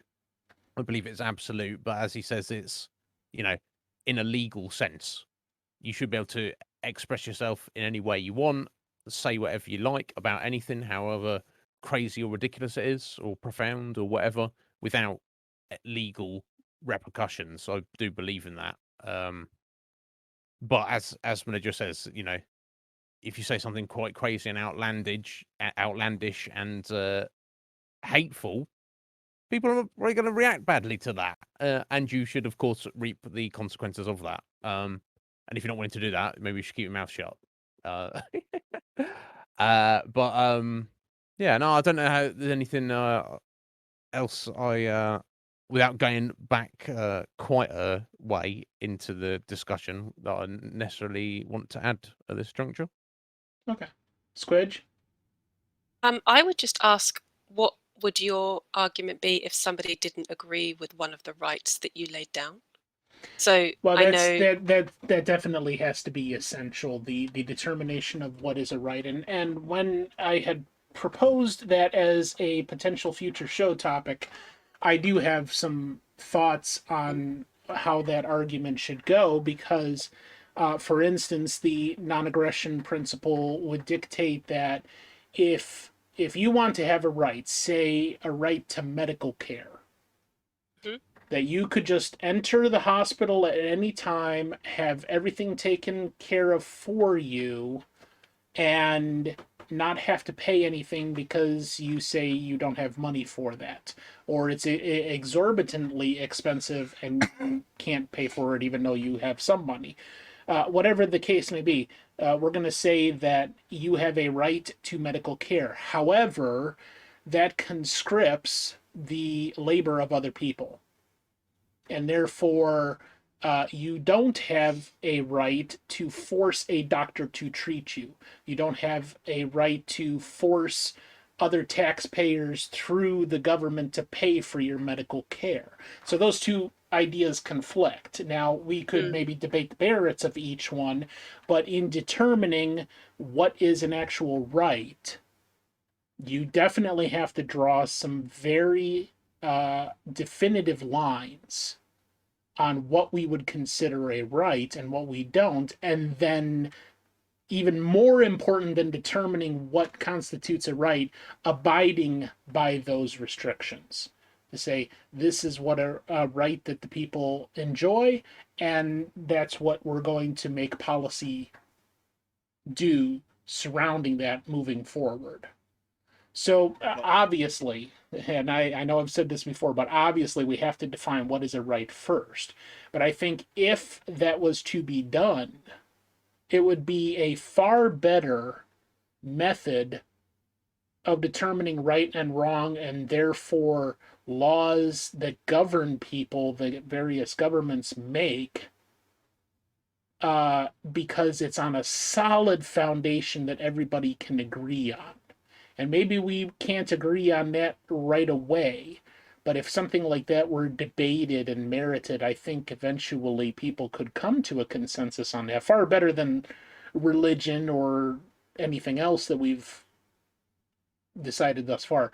And if I didn't mention it, I think part of the thing that is so divisive about religion is that people think law should be based on morality. Okay, well, whose morality do you use? What are they basing their morality on? And instead, I thought, okay, if you can't do it on morality because everybody's morality is different, if you came up with a uniform code of what constitutes a right, you could then move forward based on that. And even determining what are actual rights. So, for instance, we may say you have a right to medical care because you are allowed into society to conscript doctors and that to actually treat you. But that means that all these other things are then rights. And have you considered that's what's going to be all part and parcel with that because of the standard you have set? If that makes sense. I don't know if it does. I have trouble explaining things sometimes. Oh, sorry.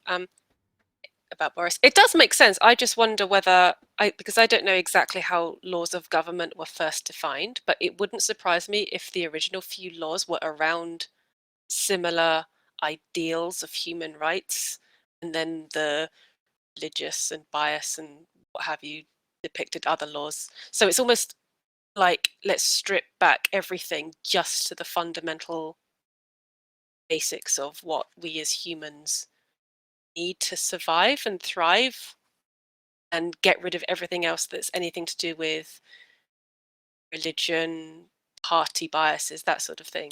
Is that right? I'm just trying to get it in my mind to differentiate it. That's part of it. So let's say Okay. you need to survive. So let's say we have a politician here named Dennis Kucinich, and one of the things that he purported many years ago in Congress is that you as a human being, any human being, has a right to clean drinking water because it is essential to your survival. Well, let's say you live in an area where clean drinking water is not feasible.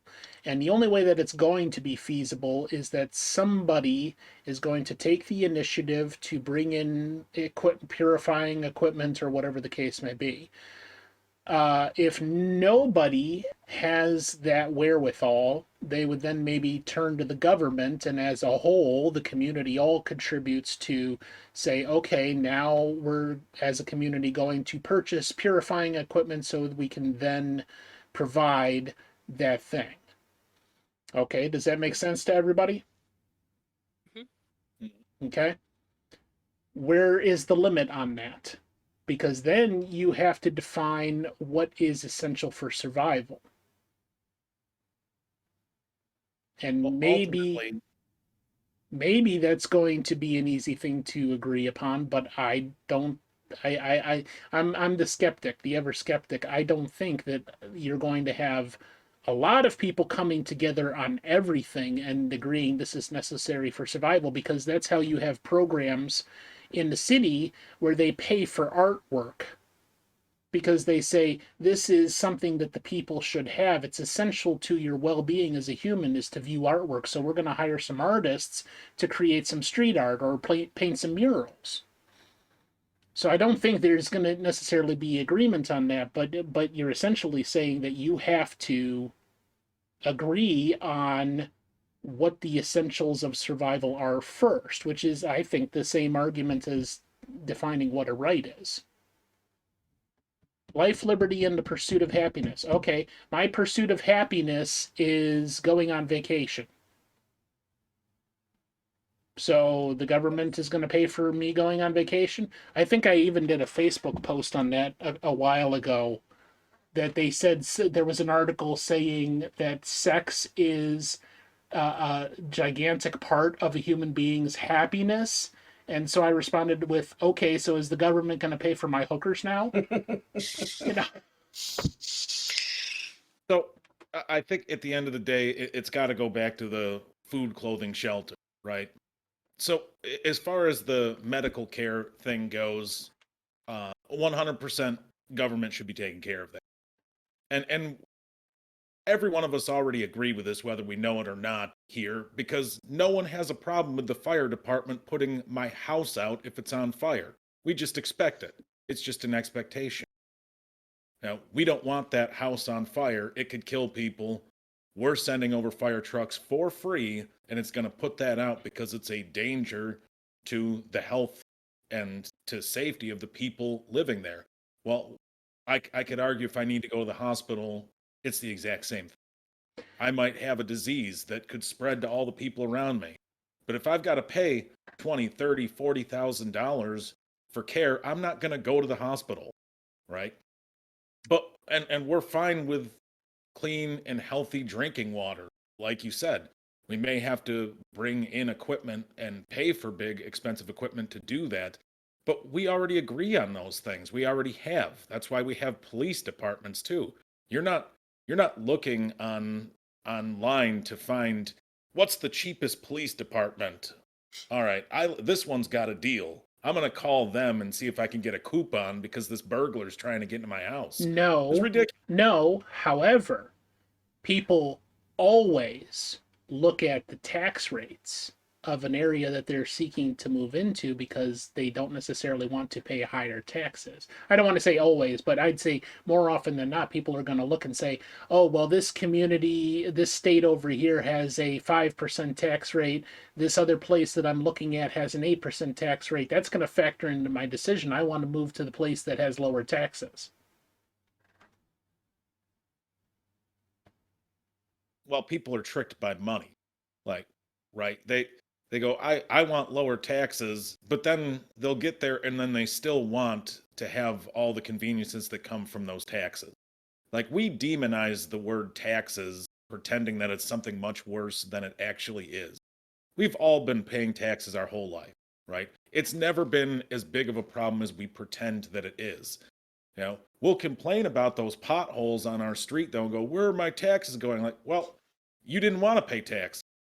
And there's a lot of people that don't want to pay taxes. So they'll move into areas with lower tax rates, and then it shows.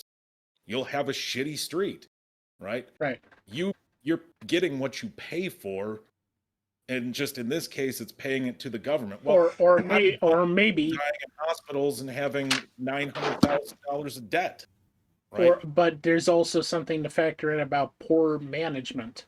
Like, you've got government officials in a city that just are not managing things as well as they could be because they're corrupt or their priorities are screwed up or who knows. But you, what? Oh, I lost my train of thought there. Anybody see my train? I lost it. Yeah, like billions to the military. A lot of different things, I think. It's in chat.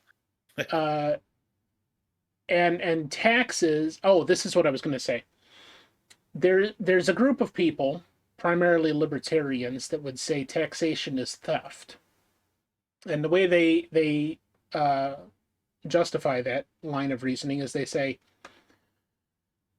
if you do not consent to forking over whatever percentage of your income or your property to the government, then they are taking it by force. Okay, well, we have the concept of compulsory taxes.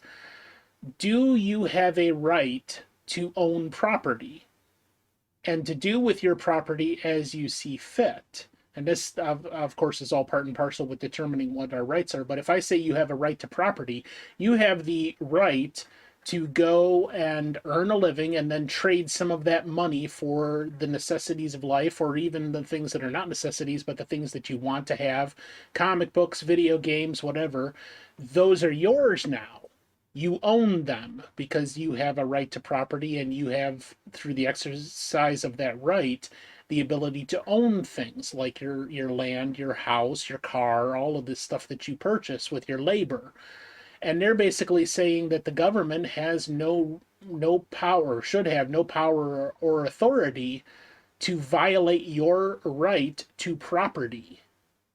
and take things from you in the form of taxes just to pay for whatever government policy they want. Okay, so let's think about that in the vein of paying for medical care. Does the government, or should the government, have the authority to take from you in property to pay for somebody else's medical care because that person needs medical care? And how do you determine that person needs medical care?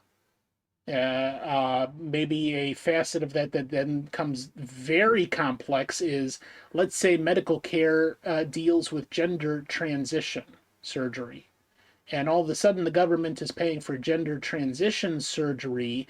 That goes against the beliefs and the desires of, say, a Christian community that does not want to pay for that sort of thing with their taxes.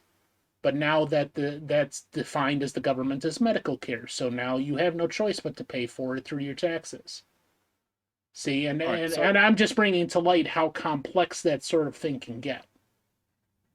I understand, and I've had these conversations with a lot of libertarians before, and then I ask them the simple question of, do you drive on roads? Oh, you do? Well, then maybe shut up. Like, you're enjoying what those taxes bought, but now you're putting out a belief, an idea that it's stealing from you, but you've been profiting from it this whole time. You didn't get where you are in life without the government helping you. You pretend you did.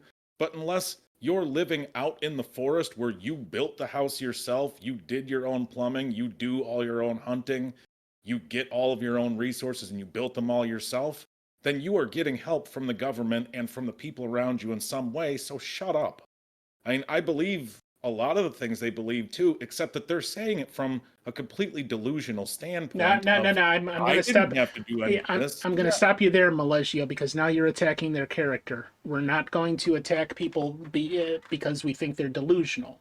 We're just going to attack the merits of the idea. So, like, and just for example, of the idea actually is a challenge. Delusional. It's coming from a standpoint of, I don't believe we should be doing these things, but I can't exist without these things. So then what's the alternative, right? If you don't want to pay any sort of taxes, but the only way you're able to live life is through those taxes, then that's a delusional standpoint. It's not an attack on their character, it's an attack on their logical process, right? Because I'm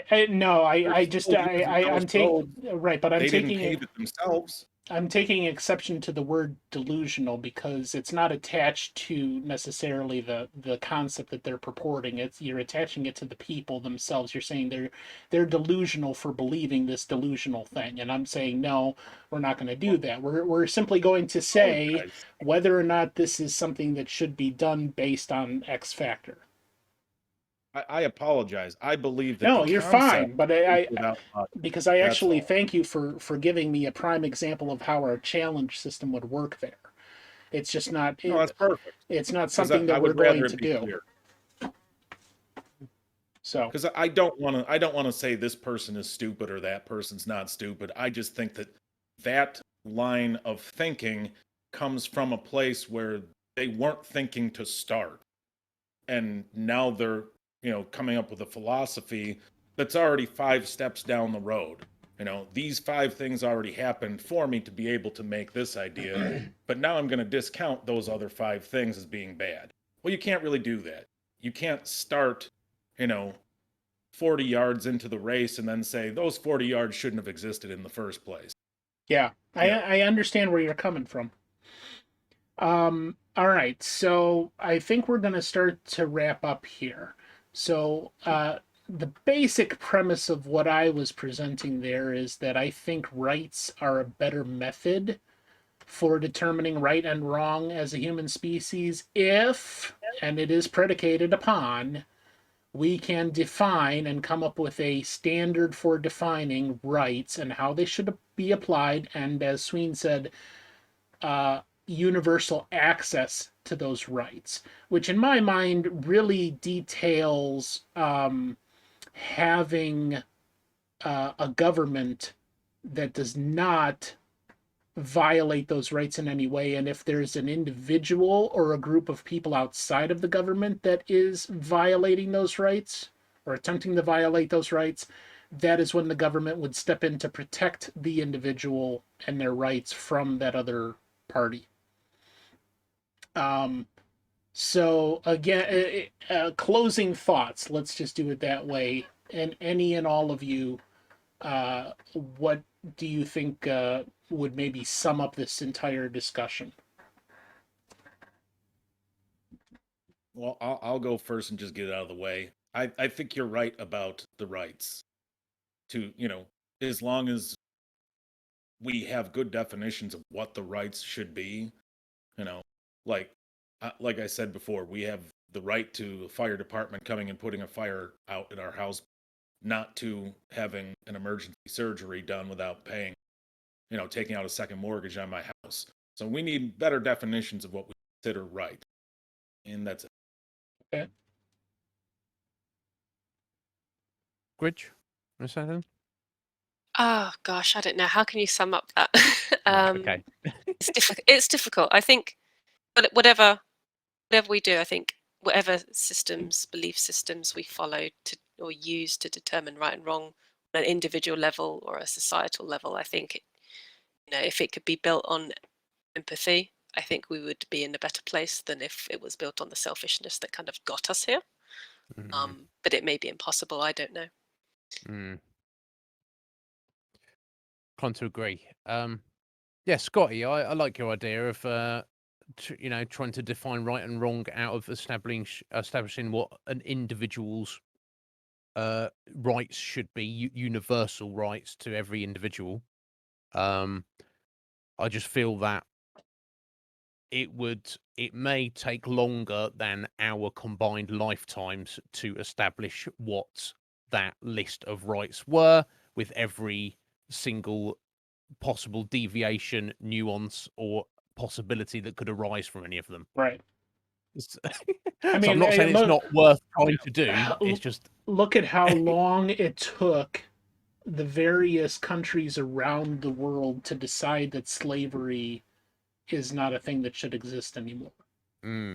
Long time. Long time. There's still Wars countries out there that are perfectly fine with it. Right. So I imagine, yes, it would be a very long, drawn-out process. But in theory, I absolutely agree. In theory. Joel, do you have any thoughts? And you got to get going. What time is it? 4:30. Yep, time for me to go. We can talk forever, folks. No, you wanted closing thoughts, and I'm going to withhold because I want to backtrack and clarify, especially with Sweeney's last comments, defending what Malegio was saying, is, and you said that might kind of infringe on somebody's character to say that it's delusional. I think the issue, I just want to clarify, I think the issue is, at the core, it might not be delusional. It might be a misunderstanding. It might be cognitive dissonance. Whatever the person thinking that, even if it is delusion, like by definition, there might be another reason for it. So it was really blunt to say that it would be because of a delusional state of mind. Is right. I mean, that may be the case. We can all look at something that somebody believes and consider it delusional. Yeah. But that's very specific and a bit presumptuous. Unfortunately, that person may be delusional. That may be the case, but any time in any type of debate or politics that you use the word delusional, it almost always has a connotation that you are calling the person that holds that beliefs delusional. You might as well use the term crazy. That person's crazy. Fuck what they think. Unless you can prove that the the behavior or the thought process is delusional, and I think you were beginning to in a specific circumstance, and yes, that's okay. And that's the whole point, is that anytime that we discuss any of this stuff, we are going to be debating the merits of the actual thing, the policy or the action or anything like that.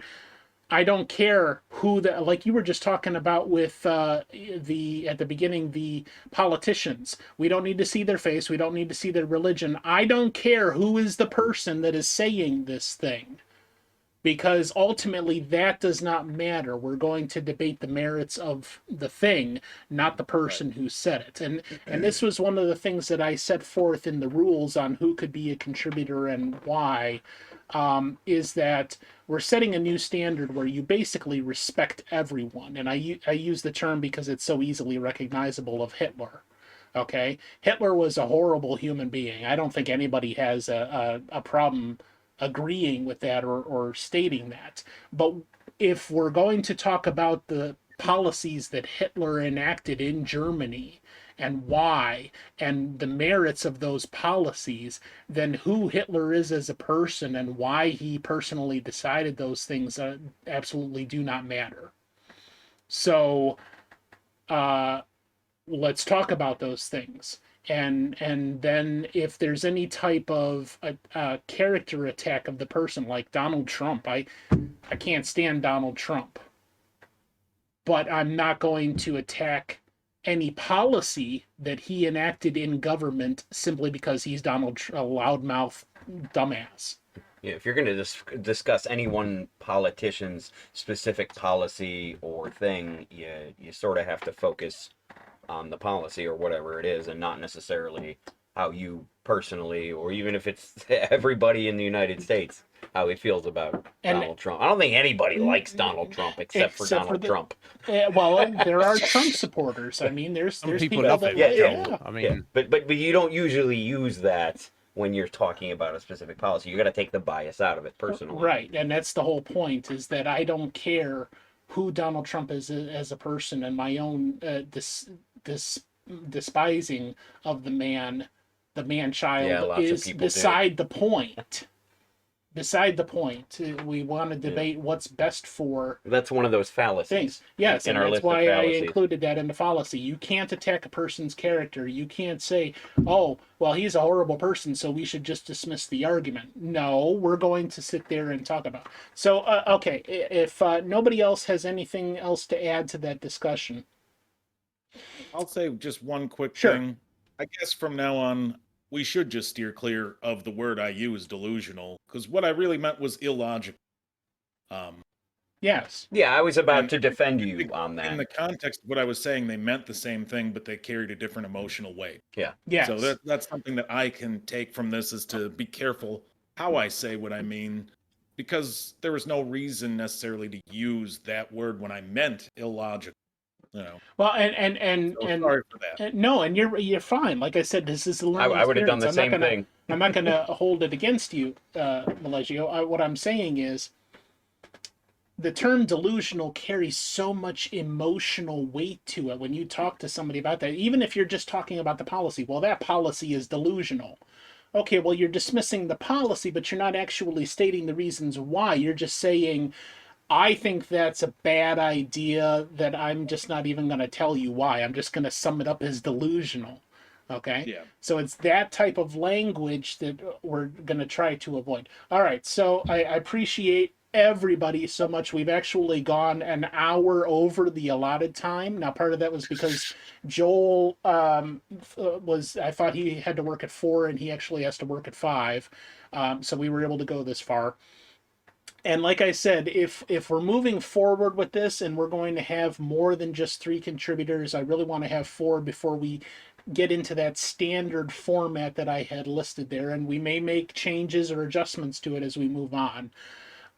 Then I would love to do so. And the other point I would say to that is, Sween, I had approached you to be a contributor and you turned me down, and that's perfectly acceptable. But you were by far the most vocal person in the chat. So clearly you have opinions and you would like to voice them. And if you want to remain voicing them only in chat, by all means, that is your right and your decision, and I will respect that. But I would invite you again to become a contributor on the show, because I believe you have quite a few insights that are going to be a great contribution to the discussions that we can have on this show.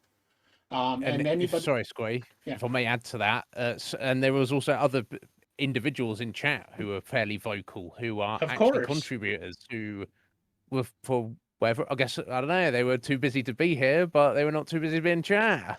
No, not naming any names, but it's anybody, remember who didn't stand on the sidelines. Yes. Anybody, and I'm not going to hold that against anybody either. I said from the beginning No, of that course, this of is course. this is I'm willing. I'm I know. only playing with Yeah. you folks. This is willing and able. If you would like to be a contributor and you think you have something to add to the discussion, by all means, please. And if you feel that you would like to be a contributor, message me on Discord, and I will certainly will look into that. I don't want to just say right off the bat I would approve you, but I want to have a short discussion first so we can discuss some of these things and say this is something that's going to be good for you. Joel's got to leave; he's got to take off. So everybody say Thanks. goodbye to Joel. Thanks, guys. Yep, we'll see you later. Joel, love you. Thank you. It's okay, buddy. And I am not opposed to anyone necessarily being a contributor if I can see that this is going to be something that's good for the show. We were basically able to have a nice casual conversation, the five of us here. And I think the majority of that stemmed from the fact that we really respect each other, and for the most part we know each other fairly well. We know what we're capable of, and if I see something that is potentially going to harm that aspect, I'm going to go in there and nip it in the bud and tell you, okay, sorry, we're not going to do that thing. There are some rules that are set out for that, but the whole reason I wanted to do this is because I think there are topics of importance that we can discuss in a civil manner without destroying relationships, without causing harm or offense or anything else. And these are things that need to be addressed in our society. And I personally find that absolutely an awesome thing to spend time on. I know ISNIB is primarily the same way as I am. We haven't done anything with it. I'm almost scared to do anything solely with ISNIB because I know we both can probably talk for the next till the cows come home. And potentially people are always telling me they want to see a 12-hour stream out of me, Scotty. Yeah, and it's going to be nothing but you talking the entire time. Yeah. Well, we could do tag team. Yep, 36-hour jibber jabber stream. There we go. Oh boy. Yeah, I couldn't do that. I think I'm a little too volatile. I think we know that. But that's okay. That's okay. I mean, because we are not robots. We have emotions. Even as curmudgeonly and robotic as I can be at times, I have emotions too. And that definitely has to be taken into account. So I get it. But I also think that in discussing topics that are important, we also have to try to restrain our emotion as much as possible. Because it's only, in my opinion, too much emotion is just going to detract from the argument. And you don't actually find any real truth or solutions. All right, we're not going to do it for this episode, but for future episodes, one of the other features is I'm going to say at the end of the show, have we gleamed, that's a good word for you, write that word down, gleamed, any universal truth from what was said here today? So essentially, as this show moves forward, we're only going to be doing once a month, approximately, and then we're going to have 10 episodes all the way through May of next year. So that's going to be the generalized goal of the entire thing, aside from just having some good conversation and discussing things of importance. Can we glean any type of universal truths, things that we all agree on readily? No conflict or very easily resolvable conflict, to say this is a thing that should not or should not be a universal truth. I think the universal truth that we found here today is that we can break the ice and at least talk about it. I don't know that we have We any can. definitive answer yet, but we now have proof that it can be done civilly, even when someone does get a little emotional with some of the speech. We can still Yeah. we can still talk and be good with each other, be Yes. friends. Yes. Indeed. So it is possible. I was kind of banking on that. Like my entire concept for the show is, can we do this? And I'm thinking yes, but we have to have safeguards in place, et cetera, et cetera. It is possible, and I think we So I proved was that. one of the biggest ones worried about it, but that's why I wanted to be here on day one Yeah. to see if I could do it when I was worried about it. You know, Well, I just Sween, think that's important for other people to know too. That I was very vocally. I don't know if I could, if we should be doing that sort of thing. yeah, You know? and to address your point, Sween, you'd like to see some diversified voices. I too would like that. The one person that might potentially represent an LGBTQ voice declined to participate further. Maybe that would change at some point in the future. And I did approach two people of color, and I never received a response, even though I know that one of them was aware of the message and they never responded to that. I would love to have some more than 4 white guys and a white girl that would make this a little more, not necessarily legitimate, but I mean we're making sure we're covering all the bases. So if you have anybody that you know would fit the bill, please send them my way. I would definitely be interested in having that contributor conversation with them. I think we have to think about the toll it takes on diversified voices. Yes, I agree. And this is part of the reason why I, from the beginning, said if you are willing and able, you can drop in and drop out as you see fit. So if a particular topic that we know is coming up is not going to be something that you want to discuss, then you are not required to be here. And you're not even required to be here the entire show. So, like, if you've got some kind of event or task that you have to do and you're only able to be here for half of the show, say, as a contributor, by all means, you can drop in and drop out and we'll adjust it as necessary. So yes, and I totally understand all of that. I was a little, to be perfectly honest, I was a little bit miffed at a lot of it, but I think that's simply because, at least at first, I definitely have gotten over that. But I think the biggest reason is that I still, as much as I try, do not explain things as well as I would hope, or I get mired in tangents or other things like that. And I just, in explaining this to the contributors that I had initially in mind, I probably did not do nearly as well of a job as I had hoped in explaining my process. Now, that being said, we did not strictly follow that format here today. We then, as I said, and as I had planned, because of the number of contributors available, switched over to a more casual discussion, and we were interacting far more with chat.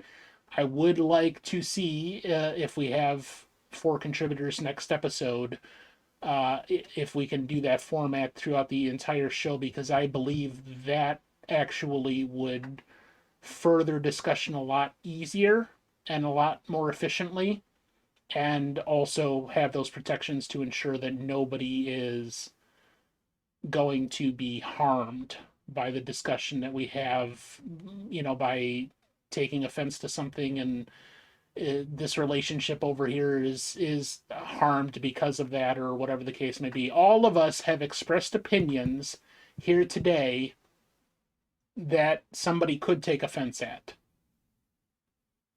But I think we also did a relatively decent job of ensuring that all voices were heard and everybody had a chance to participate to the level that they want to. And contributors, if I am wrong in that and you feel there's some way that this could be improved, by all means, let's put it in the Discord and hash it out.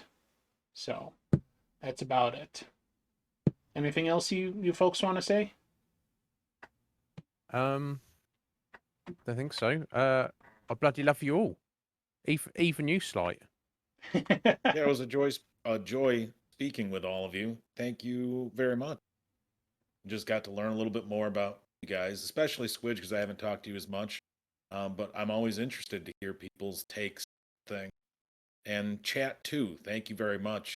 You just reading through the stuff, it was bringing up ideas in my brain. Yes. Oh yeah, I agree with that, Absolutely. or I disagree with that. You know.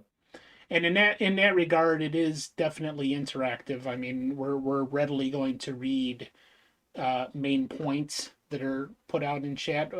We didn't do it today, but I definitely also want to have some polls where we poll the chat and say where people stand on it if we don't necessarily have a good idea. So we will try our best to make sure that all the bases are covered.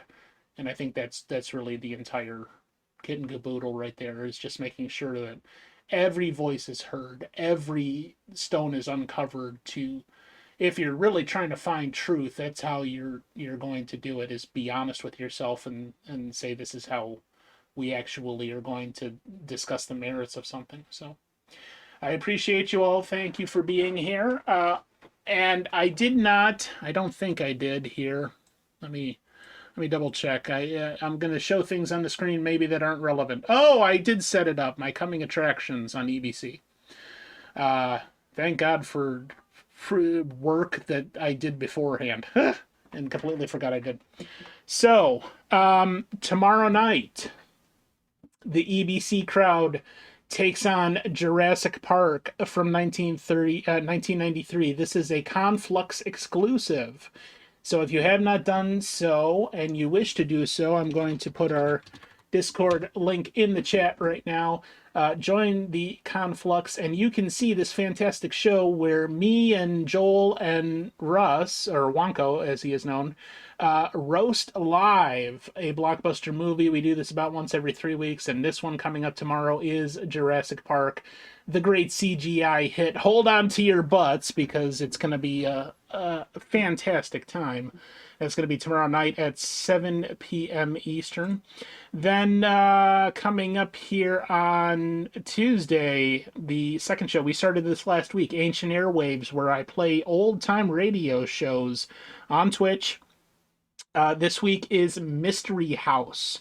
So we will have 3 episodes of the classic Mystery House. If you've not heard it before, stop on by. You might like it.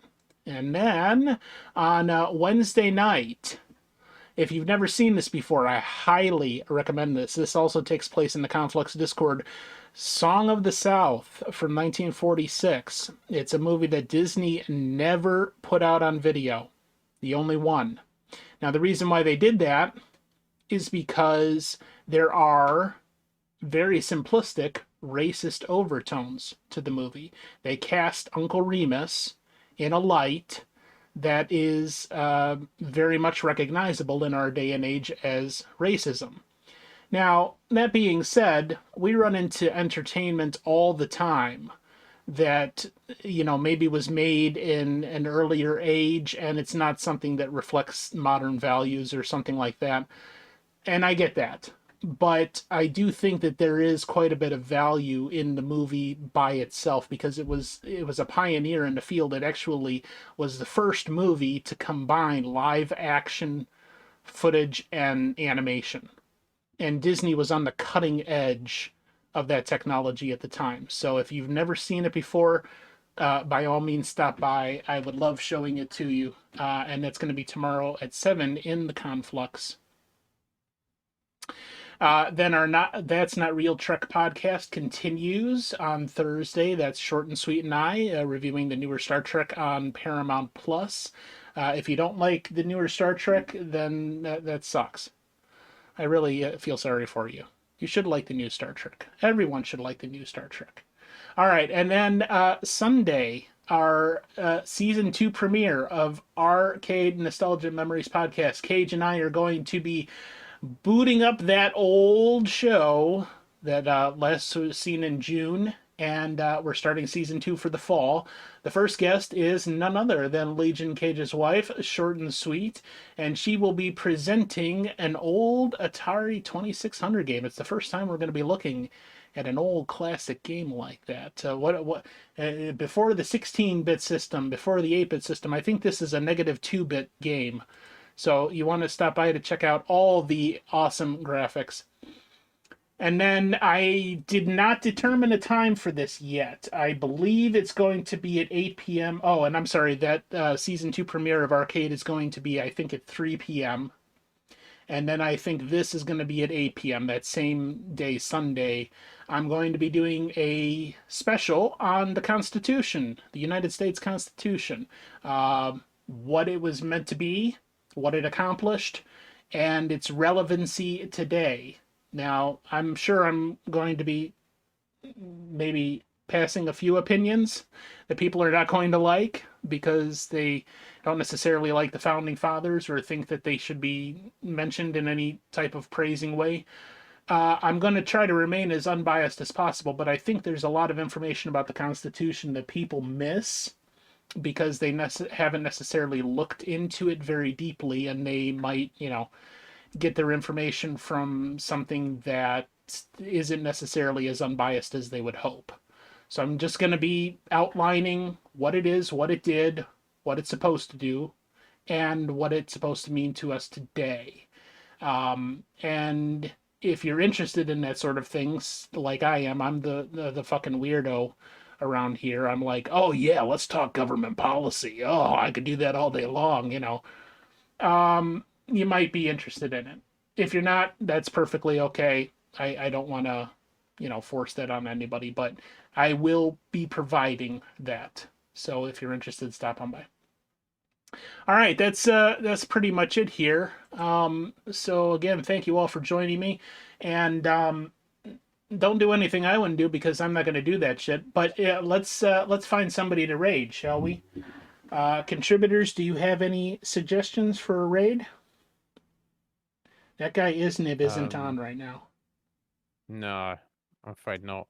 I can't really weigh in, Scotty. I'm about to run away and get food. My God, I am hungry. But I mean, it's okay. Cage... I have a habit of raiding our friends. Yeah, me Some too. People say you shouldn't, but me too. Cage and Whitney supports you. Cage and Whitney just went live with Dead Rising 3. There you go. Perfect. Now, granted, that's a very bloody and zombie-esque type deal. So if you're not into that, you might not be interested. But is there any opposition to that choice?